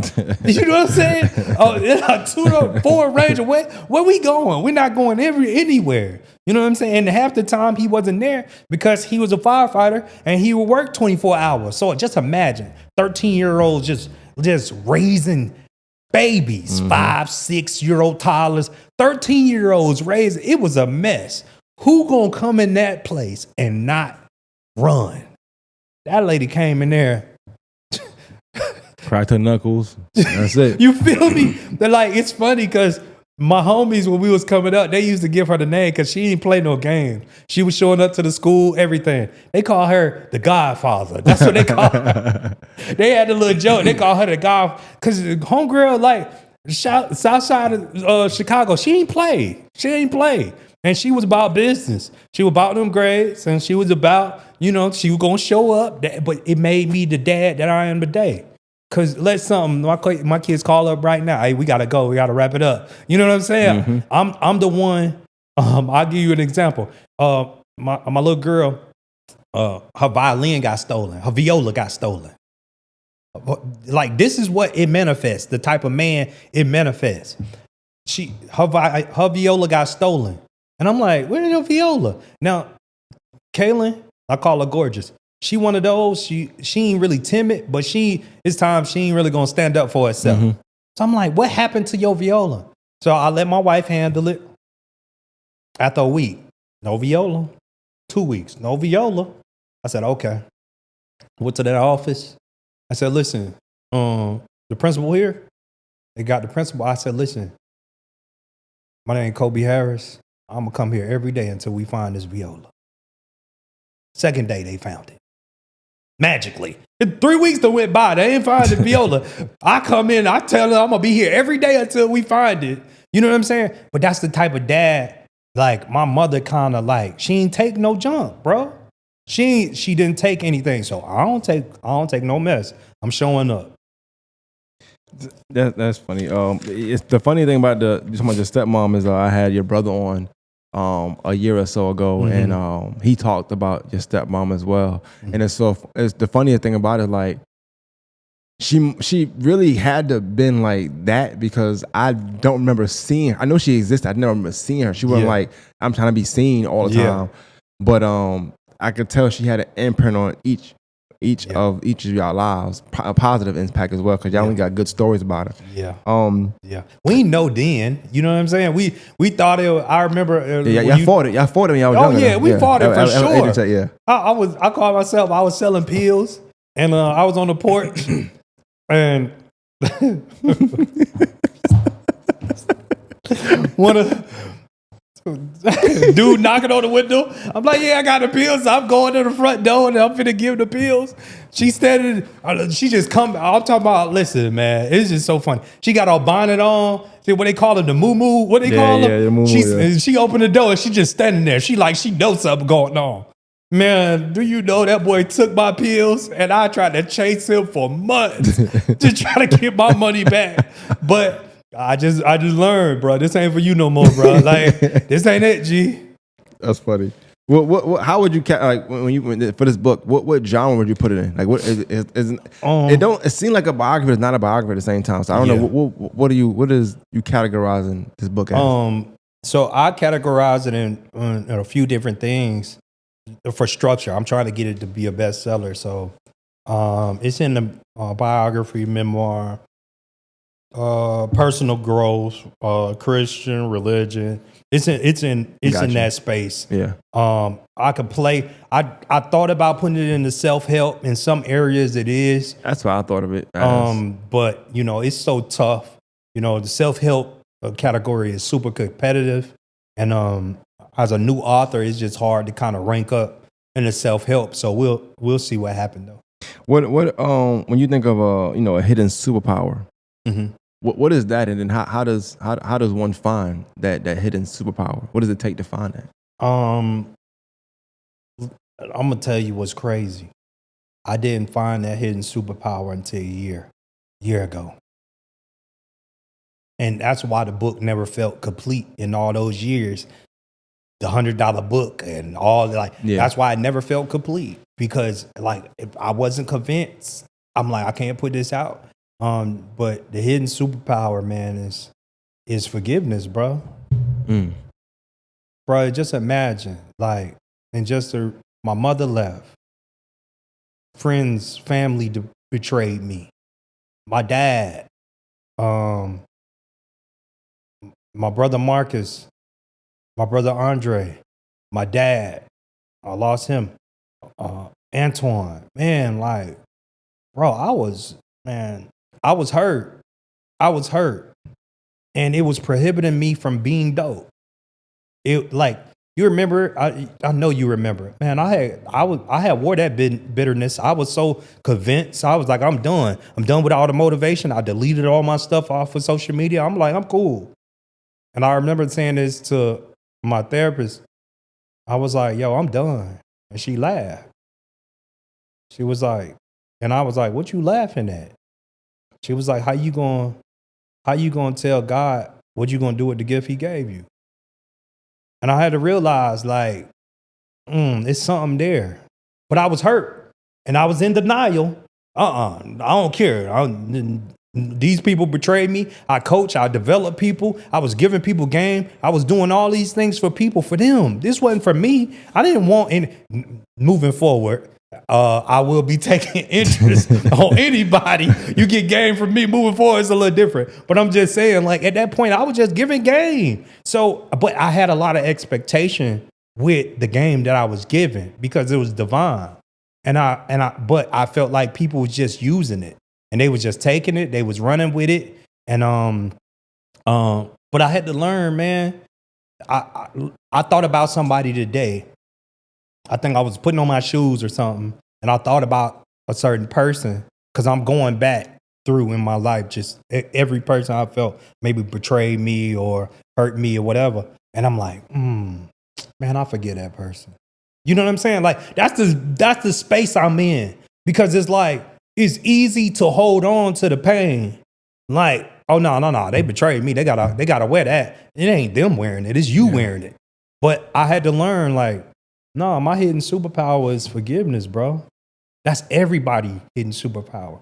Your superpower is forgiveness. This is what Ayana and Vincent been trying to tell us all this time.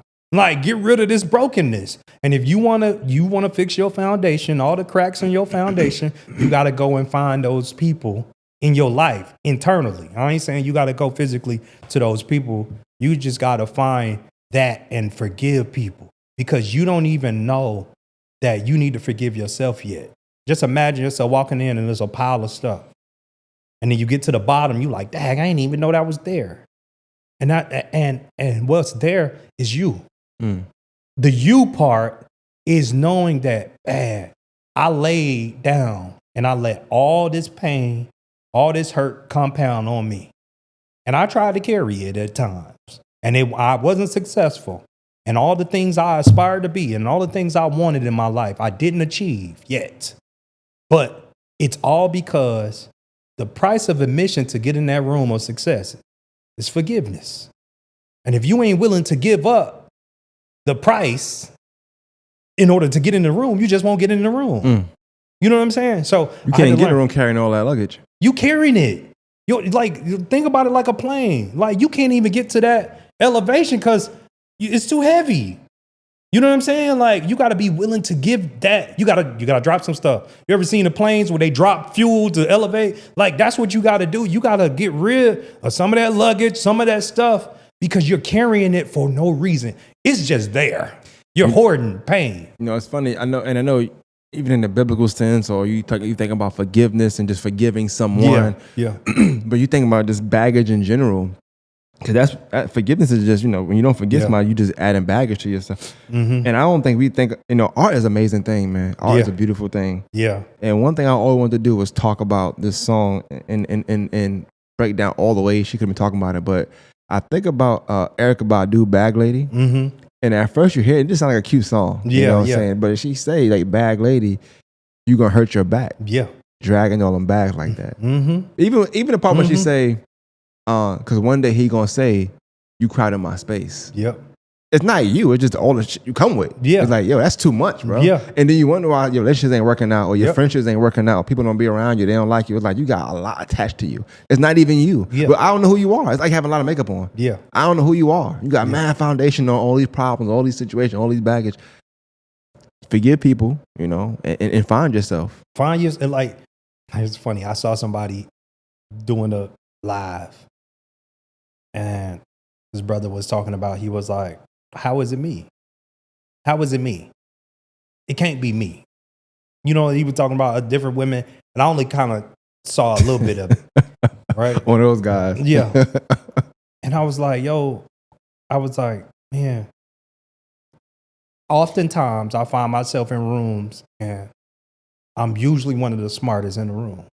No disrespect to nobody.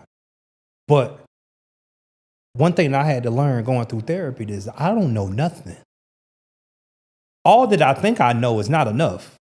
I want to stop you right there. I think, as much as I don't know what point you're getting at when you say that, but that I feel like is another key ingredient to wisdom. I think when you finally realize you really don't know a lot, or you don't know anything, you think your degrees, you read 1,000 books, The life going to tell you don't know a lot. Oh, Because if you knew a lot, like we wouldn't even have resentment on the things that we do 2-3 days ago, 2-3 years ago, because we would have known it all by then. You know. Yeah.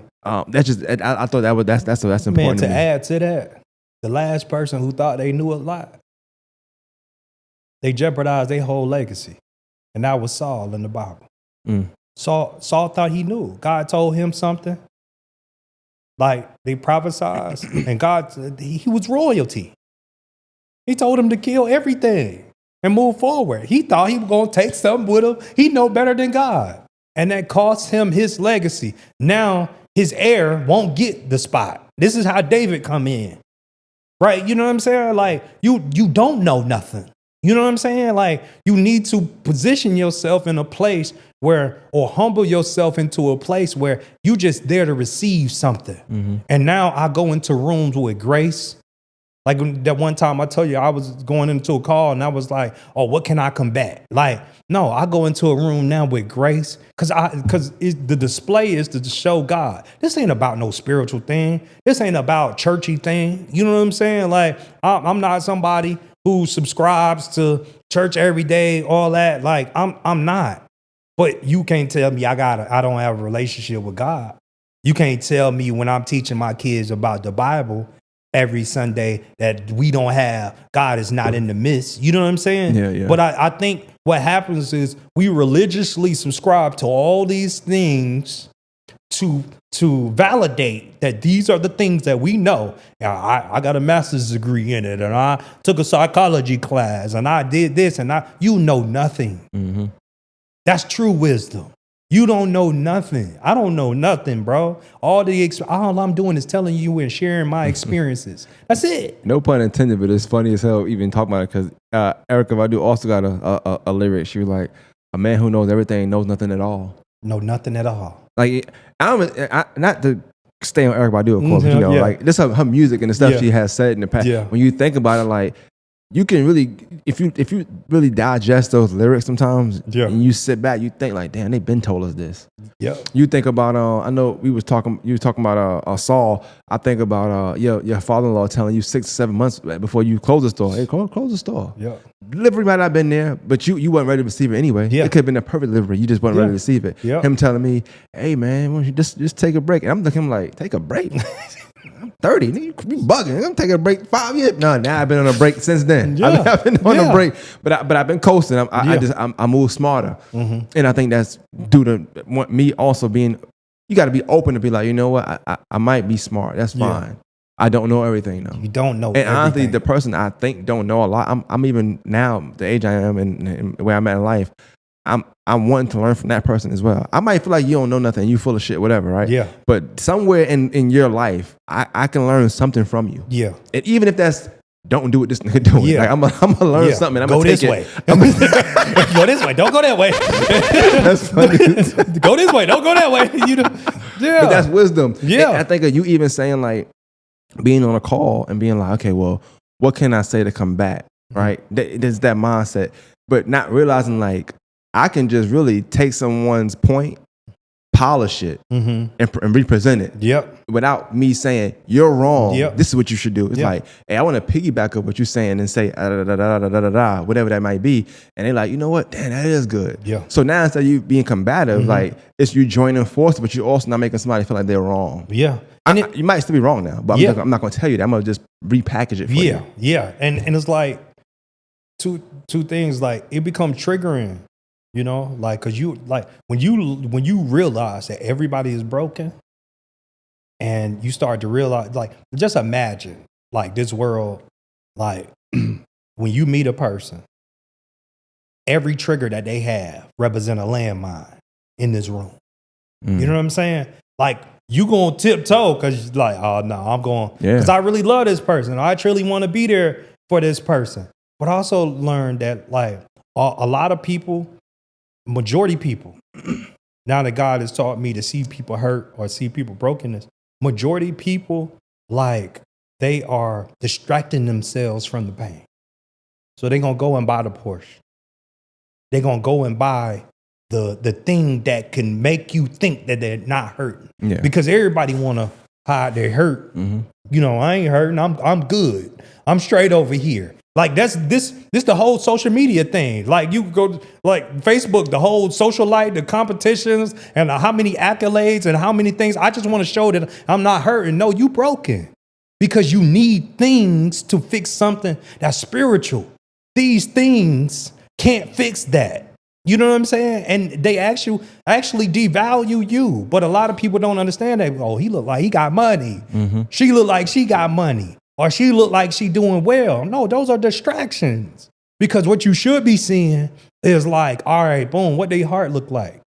That's why the Bible talk about like when David, even though David committed premeditated murder.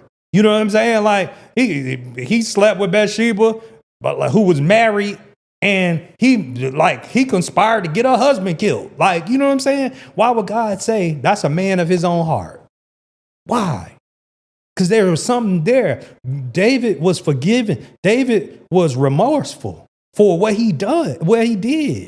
You know what I'm saying? He didn't mean to. It was maybe a mistake. Yeah, somebody lost their life in the process, and David also suffered because of it. But the thing is, what people have to understand, people start putting things around them to protect their brokenness because they don't want to address the true problem, and it's your pain. I think you spoke on something too. Just a second ago. Had something to do with tiptoeing around the thing with a landmine. I think that's why it's important to be forgiven. I think a lot of times if you are forgiven, like and you kind of done that process to why it's important to forgive or to understand somebody might be going through something. I think you just walk gracefully through a lot of different things as well. Even on social media, for instance, I was telling somebody today, like, I rarely even argue back and forth online. Like I like to.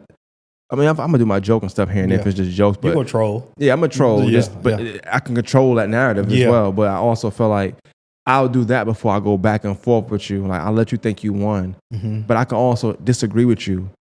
And I'm very forgiving for somebody not being educated. Yeah. But in the process of before I judge you, I'll just try to educate you. Now, after I educate you and you still, then that's fine, But I'm still not gonna go back and forth. I think even that I give people grace in that aspect of like, I don't know where you at in life. And even if you I feel like I had the kids use that word now, but like overly, if you're overly so confident that you're right, I'm gonna say, hey man, I agree, that's what's up. Like I'm at the point in life where I don't even go back and forth, because at some point in life, whatever going on in your life, I'm hoping you'll find that point where like I was wrong. I don't gotta be one to tell you at this point. I know life told me when I was wrong, so I don't feel like I need to go around telling anybody you're wrong. I feel like now that I've been through some stuff in life, I know for a fact that everybody gonna have a day where they have to look themselves in the mirror and say, I was wrong here, and then you move, accordingly from there. Yeah, and I think it's like truly about perspective. Like my little girl, my middle girl, gorgeous. She reading the Bible. She just turned 14, and we was having a conversation. I was like, well, I don't want you to be a loner. Like, what you read? And I asked her. She was like, I'm in Numbers now. And I was like, okay. So what was you in before that? I'm like, you read Exodus? You read? And she's like, she had to start over because she was reading Proverbs and she went through Genesis. And anyway, and I was like, okay. When I asked you about a recap, like, either you need to update me where you at so we can work through it.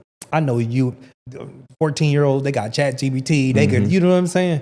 And I'm like, no, like I need to guide you in this process.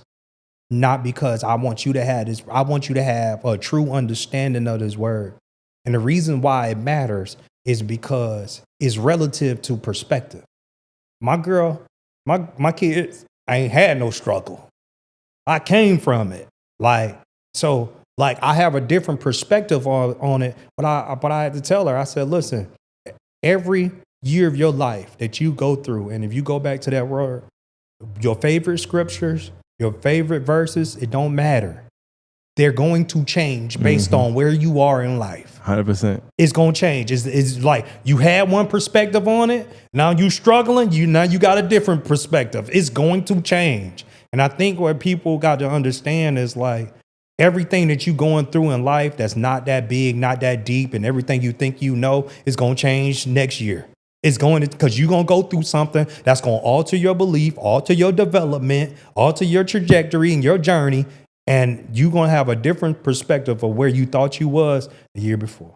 I think that applies to a lot of things. I want to go in a book for a second, just in books, not that book in particular, but when you think about words, and like, I feel like words mean different things to you at different times in life too. Yeah. Like when I was younger, I didn't care about what perspective meant. Yeah. Now life to me is all about perspective. All like about me knowing a person's perspective, going to let me know how I need to deal and how I approach and when to jump in and when to jump out. Yeah. Based on how I view their perspective or what they tell me their perspective is. So I feel like he was saying with the scriptures and verses, even books, for instance, a book might resonate with you more when you're going through something versus when ain't nothing hit you yet. Yeah. Because right now you're just reading stuff and it's like, oh, okay, cool. But then you might go to something and you might want to revert back to that book. Let me go back to the book because that book, this was in that book. Yeah. Them words going to hit different. That picture painted look a little different now. Them colors look different because of what you're going through. Yeah. Yeah. And I remember I was looking at this documentary. It was called America Who You Are by a civil rights attorney. I think his name Jeffrey something. Anyway, it was on Netflix. They took it off. And I was going around and I was telling everybody, hey, you need to check this out. And one of the collective like senses was like, is it talking about slavery? Because I don't want to talk about it, you know. And it's like my mindset was like, why won't you face the hurt? Why won't you face the pain? Why won't you go? Like, if there is something that you won't face, that's probably something you need to face. You know what I'm saying? Like something you're avoiding, you probably need to face that. So a lot of people gonna see the book Hidden Superpower and then they, what it's about, and then they don't want to address, because it might conflict them on the things that not necessarily they believe, but it might wake up something from some perspective in their life. But that's what life is about. It's about lasting over a long period of time. Like, can you evolve consistently over the longest period of time? You know what I'm saying? Can you save a legacy? Can you repair a legacy? Can you fix it? Can you do something to evolve, y'all? Because what happens is what you do today is permission for somebody who comes behind you tomorrow. Yeah. You know what I'm saying? So if you don't, like there would never ever be, the way you take care of your kids, man, the way you take care of your kids, like that is the standard for your girls. Whatever man they come up with, whatever partner they come up with, like that is now the standard. You got to be there for our children like my dad was for me, right? That becomes encoded in the DNA. But I think you're right. When it comes to perspective, a lot of people had this altered perspective, and the truth is they just trying to avoid something. Yeah, they don't want to. No, I don't want to. I don't read that type of book. Not this is the worst. I was where I used to work. People used to vendor, authors used to vendor, and people would come through. And I remember this one young lady, hey, when you get a chance, the older brother, when you get a chance, will you come back and check out my book? Homie said, I don't read. I'm like, what? like, what broke you so bad that you won't pick up a book? I had to tell my homie on the way. He was like, bro, where my book at? I'm like, bro, this too early to be asking where the book at. Like, it just came out Friday, but it got delayed, whatever. So I'm like, look, I said, bro, he was like, you still gonna send me the audiobook? I said, the audiobook really ain't gonna come out till February anyway. But I'm like, challenge yourself to read it, bro. Sometimes that insecurity too, like it be that the trauma from reading out loud when you was a kid and getting or not understanding the content of what you were reading, and feeling like it was purposeless, you know, like it had no purpose because I didn't understand these words or what we put together. I do feel like that's a thing too, like you read and you, because you're forced to, whatever the case may be, and you don't like what you're reading, and it's like it becomes boring. Versus you reading something and it's actually resonating with you. And you're like, damn, I can visualize this. That's why I said how something is written is super important. The words are so important because how you put them together going to determine what picture is painted in a person's mind. Like I said, I'm reading this book and I'm visualizing, as you're saying, I'm visualizing a truck Yeah. Going by. Cause Yeah. I done been there. Yeah. I live in Pepperidge. I know Yeah. how that be in Pepperidge too. Yeah. Like it's like, damn, y'all know it's a residential area, right? Y'all gonna get there. Y'all here already. Y'all already here. Yeah. You know. Yeah. But I think that's just important as well to me. That visual aspect of those words. I'll add, man. So I had a research teacher in middle school. I couldn't read that well. And I didn't know it. I just knew that I went to this little small classroom, and this lady had a classroom with smiley faces everywhere at Seagull. And I didn't understand why. The classroom was small. It looked like a closet. And 5 or 6 of us would just leave our regular class and go in there. And I didn't know. I just spoke on that too. I had no idea why I was going there. But one thing about that lady, I'm gonna tell you, man, Miss Winburn. I say Miss Claypool. I honor her in the back of the book. She was the first person who believed in me as a writer. I didn't even know I was gonna be a writer. I had no idea. I'm working on my second book right now as we speak. But I had no idea why or me becoming a writer. So I had this one children's book. I was in middle school, and I had this book that's called I Don't Like Chores. Because I didn't. My dad made us do chores. I didn't like it. But it had a lesson in it. And she made me put that book in a contest. Right? She encouraged me to. And I reached out to her. I found her on Facebook. And I was like, hey, do you remember me? She was like, yeah, I remember you. And I was like, look, you really impacted my life. The book is yellow because of the smiley faces, the millions of smiley faces that you had in this room. You know what I'm saying? Like, you impacted me so bad or so good, you believed when I didn't believe myself. And you pushed me to put this book in a contest. Let me tell you something. The reason why I said this is because the only reason I got this wisdom, the only reason I got this knowledge, like, you can't even get to a place of divine wisdom until you learn to elevate. You need to learn the basics, though. Mm-hmm. You need to be able to digest the book and truly understand what they're saying, or read it multiple times to truly get it, because it's about, but what happens is we become a prisoner of time. So we want to do everything fast, microwave dreams. No, I got to hurry up and do it. And then you get older and time move faster and you like, oh, hold on. Because when you're a kid, everything moves slow. Yep. But when you older, you like, oh, hold on, I ain't got much time. You know, so I think like regardless of where you are in life, like, get yourself to a place where you can evolve. And the only way you're going to evolve is with information. You need information. Retain it. Learn it. This is why I put it in a book. And I'm going to throw this out. You didn't ask this question. I thought you was going to ask about it. The reason why I didn't price this book at $100, what I was going to do, I was on some Nipsey, my favorite artist. And I was going to do this book at $100. I was like, got to be $100. My story is, I wanted to bring attention. And when I got to the end of the book and the lessons that I learned, I was like, bro, like, I can't put that big of a price on something that's going to heal somebody. It's going to help somebody. And I had to die to myself for that dream of putting that price on it and allow God to do it. Man, I prayed over this book. This book is going to do what it need to do for people. It's going to impact people. And how dare I try to prohibit that or hold that up by putting a $100 price tag on it? I just couldn't do it. With talking about, I know we spoke around it here and there. I want to make sure people understand that get through this whole conversation that by no means are we saying, I know at least I'm not saying it, that finding the ability to forgive or go through forgiveness is easy. Also, I don't people think you can just press a button and say, okay, cool, superpower activated. It don't work that way. Like it's gonna be times like you were saying earlier, you're gonna say you forgive someone and you realize, damn, I really don't. Yeah. So it's gonna take you to do those steps that it may take to forgive someone. That may include therapy.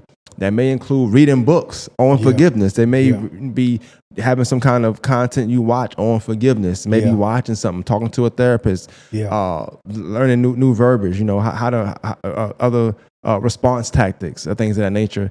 And being uncomfortable. I think that's important to put out there, because by no means are we saying that you're going to press a button, forgive someone, and now all your baggage is removed. It don't work that way. Exactly. We just saying that it got to be gone. Forgiveness is the address that you put in the GPS. That's what it is. It's the address that you put in the GPS. Like, you still got to get there. You still got to get there.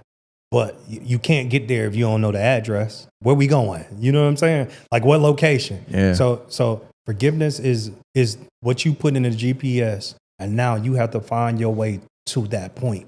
And it's not going to happen until you know where you're going first. So you got to initiate it. Like I told my mother that I forgive her, and that was around. So Dre was gone in 2012. So that was around 2012. I don't think I truly forgave her until because something else happened in 2018 or 2016. I was still hurt. It was still triggering, still echoing. So maybe 2022, maybe 2023. 10 years later, yeah. You feel me? So it's not like, and I'm not this perfect display of, forgiveness. It's just, here's what I want people to understand, right? And people be trying to call me a pastor. I ain't no pastor. But I want you to understand. In the ideology, in the moment of Jesus dying on the cross, there were people that came to help him die. Now I want to just go there for a second. Imagine you be bleeding out. You on your last breaths, right? And people are stabbing, people spitting on you. And then the first thing this man say is, Father, forgive them, they know not. He ain't even internalize it. He said, Father, forgive them, they know not. I'm like, hold up. I ain't even got that bone in my body. Because let me get healthy. Boy, if I come back for this moment, ooh, you gonna feel it. You know what I'm saying? Like, I'm about to, but to be at that level of forgiveness in your life, that is divine. That's on a whole different spectrum, whole no universe of forgiveness. But the what he understood, even at that moment, a desperate moment of him dying, the life leaving him, what he understood was, I can't allow anything to keep me from getting into heaven. Nothing. So I could be upset with this person and unforgive. And then when I evolve out of this point, because he knew he was out of here, like, he would not allow his legacy to be tainted. And I think a lot of people are holding on to that unforgiveness so strong that it's tainting your legacy. You'll never be the best you because you're carrying this thing that don't matter. Yeah, I think in addition to what you were saying too, it gotta be that will. So you gotta have that will to want to forgive also. Like, just saying it ain't gonna be enough. Of course, doing the work, but you gotta really want to forgive that person. And I think you mentioned it's an address. I think in addition to it being that forgiving different people going to call for different addresses as well. Yep. So, but I tell you, it get easier. Yeah. It does get easier. Oh, yeah. Once you start to forgive, like it becomes almost second nature to forgive somebody else and forgive somebody else. Or I think also too, I would tell somebody, look into your life and see the times you've been forgiven. Yeah. And what you would do if you did whatever you did to somebody else, to that person, they forgave you. I think you learn grace that way as well. Like, damn, you know what? I did this and they forgave me. Why can I forgive this person for doing something 10 times less than what I did to that person? Yeah, because you ain't perfect. You broke somebody. Yeah. You know what I'm saying? You hurt somebody. You're hurt somebody, hurt people. Your brokenness at that moment, like you were saying with your father at the airport, your brokenness at that time, you upset about whatever you traumatized from, broke him. You know what I'm saying? Or broke somebody else. And it's like, you have to be careful with that. And that's one of the reasons why you have to forgive, because you don't realize what you're carrying extra. You know what I'm saying? You ever took your luggage somewhere, came home, unpacked, didn't even unpack it, just left it in there. And then you come home and it's like, it's bugs. And you like, or ants. And you like, what they going in this luggage for? And you learn that you got food in the luggage that you never unpacked. And it could have been there for a week or whatever. You know what I'm saying? I think what happens is you have to learn how to get rid of that thing. Undo it. You know what I'm saying? Because it's not helping you. It's hurting you more than it is helping you. I agree, bro. I definitely agree. I don't know why we kind of went there, but that's what the book is about. Like, mind you, I'm halfway through, so like we having just 2 hours on just being halfway through the book. So imagine if I read the whole thing and like it's probably more. Even I wish I could have. I think I'm on the Superwoman chapter now. Matter of fact, that's what I was starting. So I wish I should have read it, but once again, the phone and everybody talking to you and all that stuff. But yeah, I think that's what's important. And also, I feel like it's not something. I don't think you got to do a quick read on that. I don't think that's a quick read thing. I think that's something you can read. I would look at chapters. Look at something that you think gonna fit you right then and there. Yeah, you don't. That's what I like about the book too. How it's written, you don't have to read it from start to finish. That's not what it's. It's what it's for, really. It's good to do so to get, but if like somebody that know you don't have to do that. Yeah, like you could start from the Superwoman chapter if you wanted to and be like, oh damn, let me go back. Right, or let me go forward. You know what I'm saying? You can go from there. You can kind of read it at any point backwards if you want to. Like that's what I like about the book a lot. That's why I took it out of chronological order too, because it was like the first 3 books was in chronological order. You wanted to be specific about this and that, and I'm like, no, like this is not how you. Like, I had to learn how to write this. I had to really learn. I'm like, no, like, because if you read my story in chronological order, you don't get forgiveness. Yeah. You feel me? You get some, he got a vendetta towards this person, that person, blah, blah, blah. He internalized a bunch. It was just it's a memoir. It's a biography. But like, I'm like, one of the best feedback that I got for somebody when I put out the 3rd book, they was like, we need to know how you was feeling. Because I kind of narrated it in the 3rd version of it, and it didn't give my perspective. So I went back, and that's why the first chapter is me talking about planning his murder. Like, I was hurt. So this is what it is. This is what we finna do, right? Like, I had to go back because I didn't want that to taint my character. But it's my story.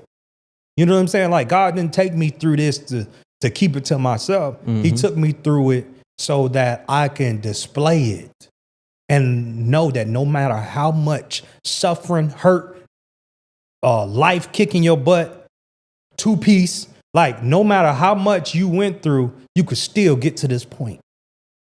But you got to be willing. Like you said, you got to be willing to go there. I think that's what's important. Like, I think I'm going to end with this, but this is the one thing I wrote down that I didn't say.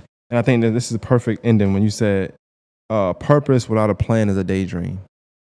And I think that's the perfect way to say that, like, you got to have a plan in this forgiveness you're trying to do, like, you got to have a plan. You got to have a purpose. Like, what is the reason for you wanting to do that? Are you trying to unpack baggage? Or are you trying to keep moving forward? Because if you're just saying it to say it, that's when you get the 10-year apology where, like, I apologized in 2012 because it was something to do. Yeah. But I ain't really apologized. I ain't really go through the progress or the process of forgiving this person. I just said I did and hope that I meant it. Like, hope. They always say hope, not a plan. Yeah. So you hoping you meant it, and 10 years, 4 years later, in between this time, you realize that I didn't mean it 4 years ago. We wasted 4 years, and that's 4 years of healing you could have been doing. Yep. Yep. Being real intentional about it. My dad used to say this all the time. I felt like he was like always monologuing. He'll say something like, people don't plan to fail, they fail to plan. He used to say that all the time. And it didn't make sense then. I'm like, he go with this again. Right? And but he right, man. Like, you don't plan to fail, but you're not planning though. Yeah. You're not planning. So it is like don't get caught up in this Facebook world with everything. Like, I almost message all my friends. Facebook had to stop me from sending the books. You feel me? And the old me would have been upset that all you did was like it. The old me would have been upset that you didn't say anything At all. at all. You feel me? The old me would be upset that I didn't get that many engagements when I put out my life's work, Hidden Superpower. But I won't allow that to exempt the work that need to go in.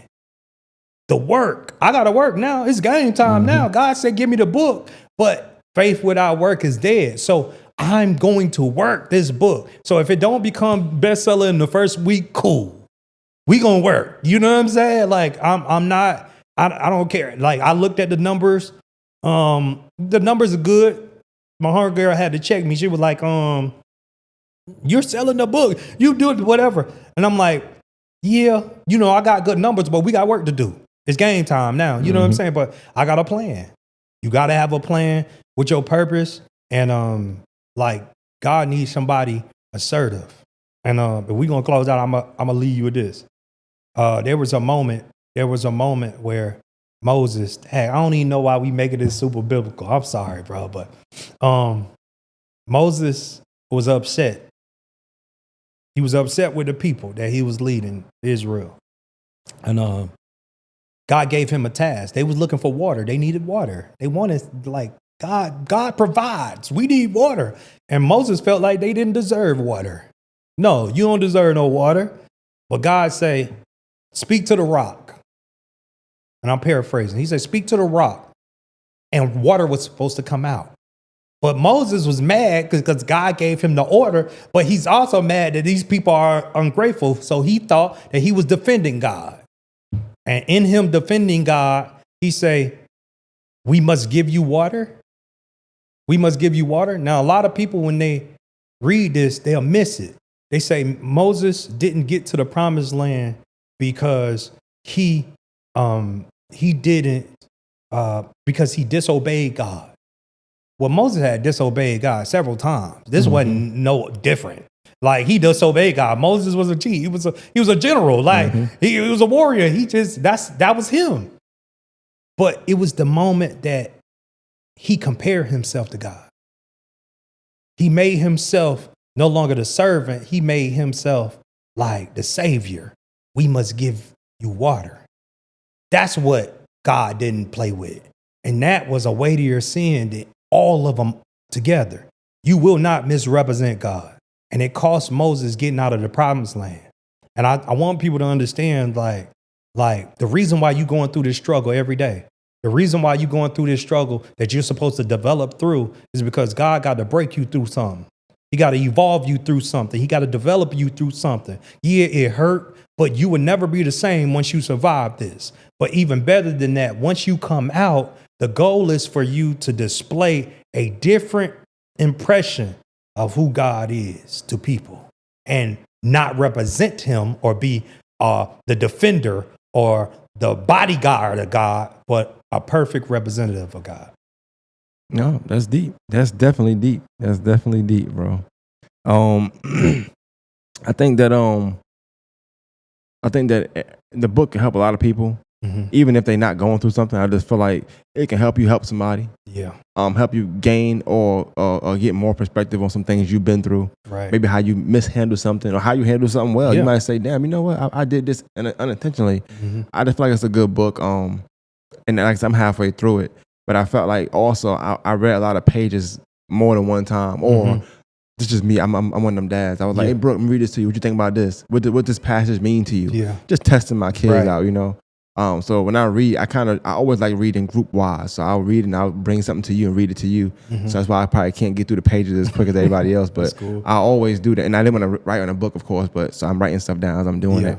But definitely to me, it's an easy read. But to me, what stands out the most is the fact that I can visualize everything you're saying. Yeah. Mind you, I don't know how your mom look. Yeah. I just visualize. Yeah. Yeah. I visualize everything. Yeah. Funny story just in here.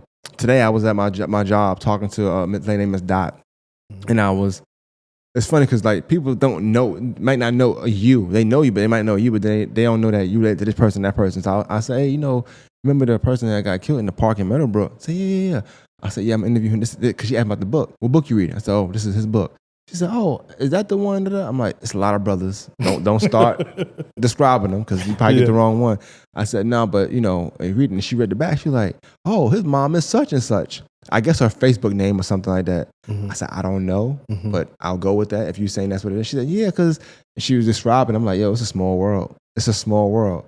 She said, "Oh, well, I thought she had other kids." I said, "I don't know the situation. I'm just the book says this. This is what it is, you know." Mm-hmm. So that was cool. Like I'm like, damn, what's the odds of that? Just because I'm reading the book, she asked me that. She said, "Oh, I know the mother. I know all this stuff." So that was dope to me. But yeah, man, I think you know, getting it out was important to me. And then I see you doing your run.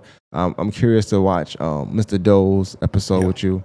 I watched Tommy's. I know that he had the book yet per se, but I thought that was good to preface what was to come. Yeah.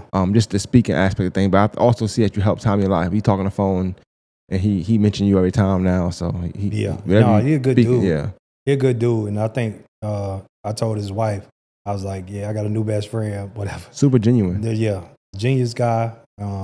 I think I think God only put me around black sheep, and I think it's very intentional, and I just enjoy just being around and seeing those people who are not tainted by the black churches of the world or tainted by the hurt of the world, and who have improved in so many ways. And I told my wife, I said, I think I'm gonna finally find my flock. You know what I'm saying? I'm tired of being a loner. You know what I'm saying? Sometimes it's cool, right? But sometimes it gets exhausting being one of the smartest people in the room. You want to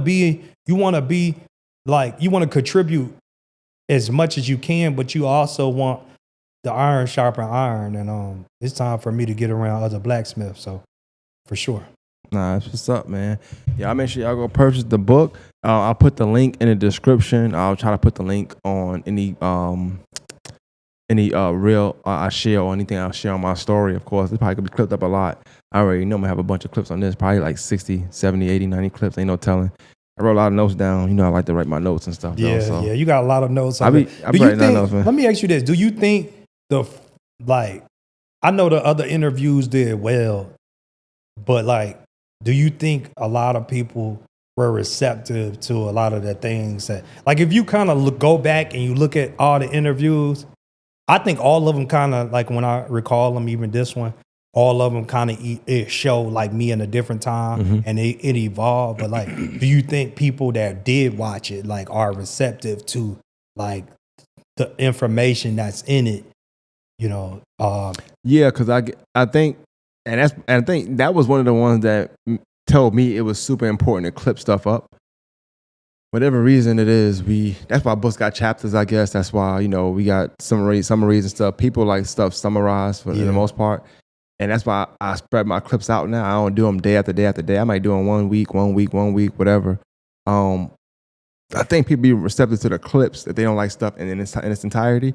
But I hear I think I got the most feedback on the pouring into.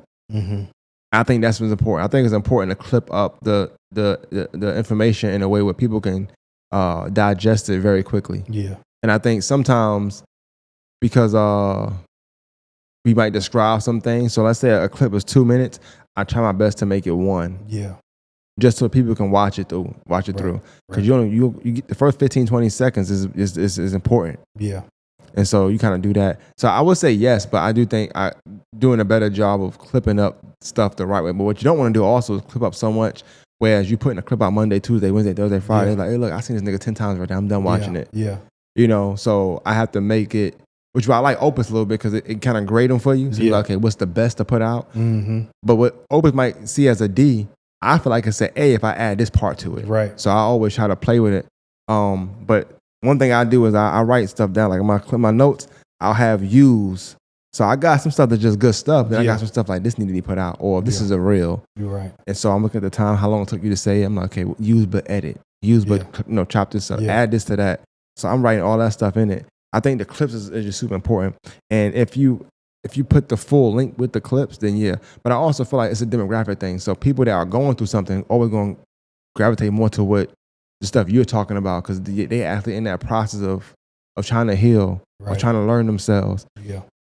Somebody that's on the move, just going, and everything's peachy, or they not grasping it, unless of course they catch fire, and then that's when you get your viral, stuff like that. Yeah. So, but yeah, I think this one is good because some of it is Q&A, some of it is just us talking about certain words that I'm not saying you made up, of course, but your terminology. Yeah. But I think one thing I would say, I would like you to make a term for what we talked about as far as things meaning something to you one day, or words like a scripture, and then as you progress in life, it means something totally different. It has to be it has to be a vocabulary word for that, or that has to be some kind of phrase or process, because there's no reason why a song can resonate with you. Like when you finally fall in love, you might like, oh, this what that song mean. You know what I'm saying? Right. Versus when you're young, you just singing it because it's a cool song to sing. And so I I'm not the guy for that job. You the guy for that job. that ain't my alley. That's your alley. Yeah. But I think this is dope. And I probably sent it to Tommy first as a gift, and Mr. Doe just to inspire him. I'm gonna try to make it tonight so I can send it out. Yeah. But yeah, I think I might not send it to him. I want to see what he do first. I'm gonna send him afterwards. But yeah. Yeah, man, I just love feedback. So like, and I'm appreciative of the feedback you giving me on the book, because I want to know if the book ass or not. You know what I'm saying? Like, for you to go through it, for me to go through it 4 times, like, I just wanted to put out a good product, and but I just want to make sure, and I got to shout out the cover. Chris Armstead did the cover. It's crazy because a year before I took the picture, I paid him. You know what I'm saying? I booked him. And then was like, I ain't ready yet. Chris Arms. Oh, a photographer. Yeah. Yeah. So he smart guy. Yeah. Very smart guy. Super smart guy. So he did the the super shot, and then Dorian is the one that put it together. And the credits are in the copyright, but on the hardback with the dust jacket, they really get they just do and they credit. So shout out to them for sure. Nah, definitely, man. Shout out to you, man. Watermasters Podcast, we out. It's a good episode. Clap it up for my guy, author. Gotta say that loud. Author. Definitely a pleasure, man. Make sure number the best. Continue your book tour. And don't stop speaking, bro. Let's get it. Watermasters Podcast, we out.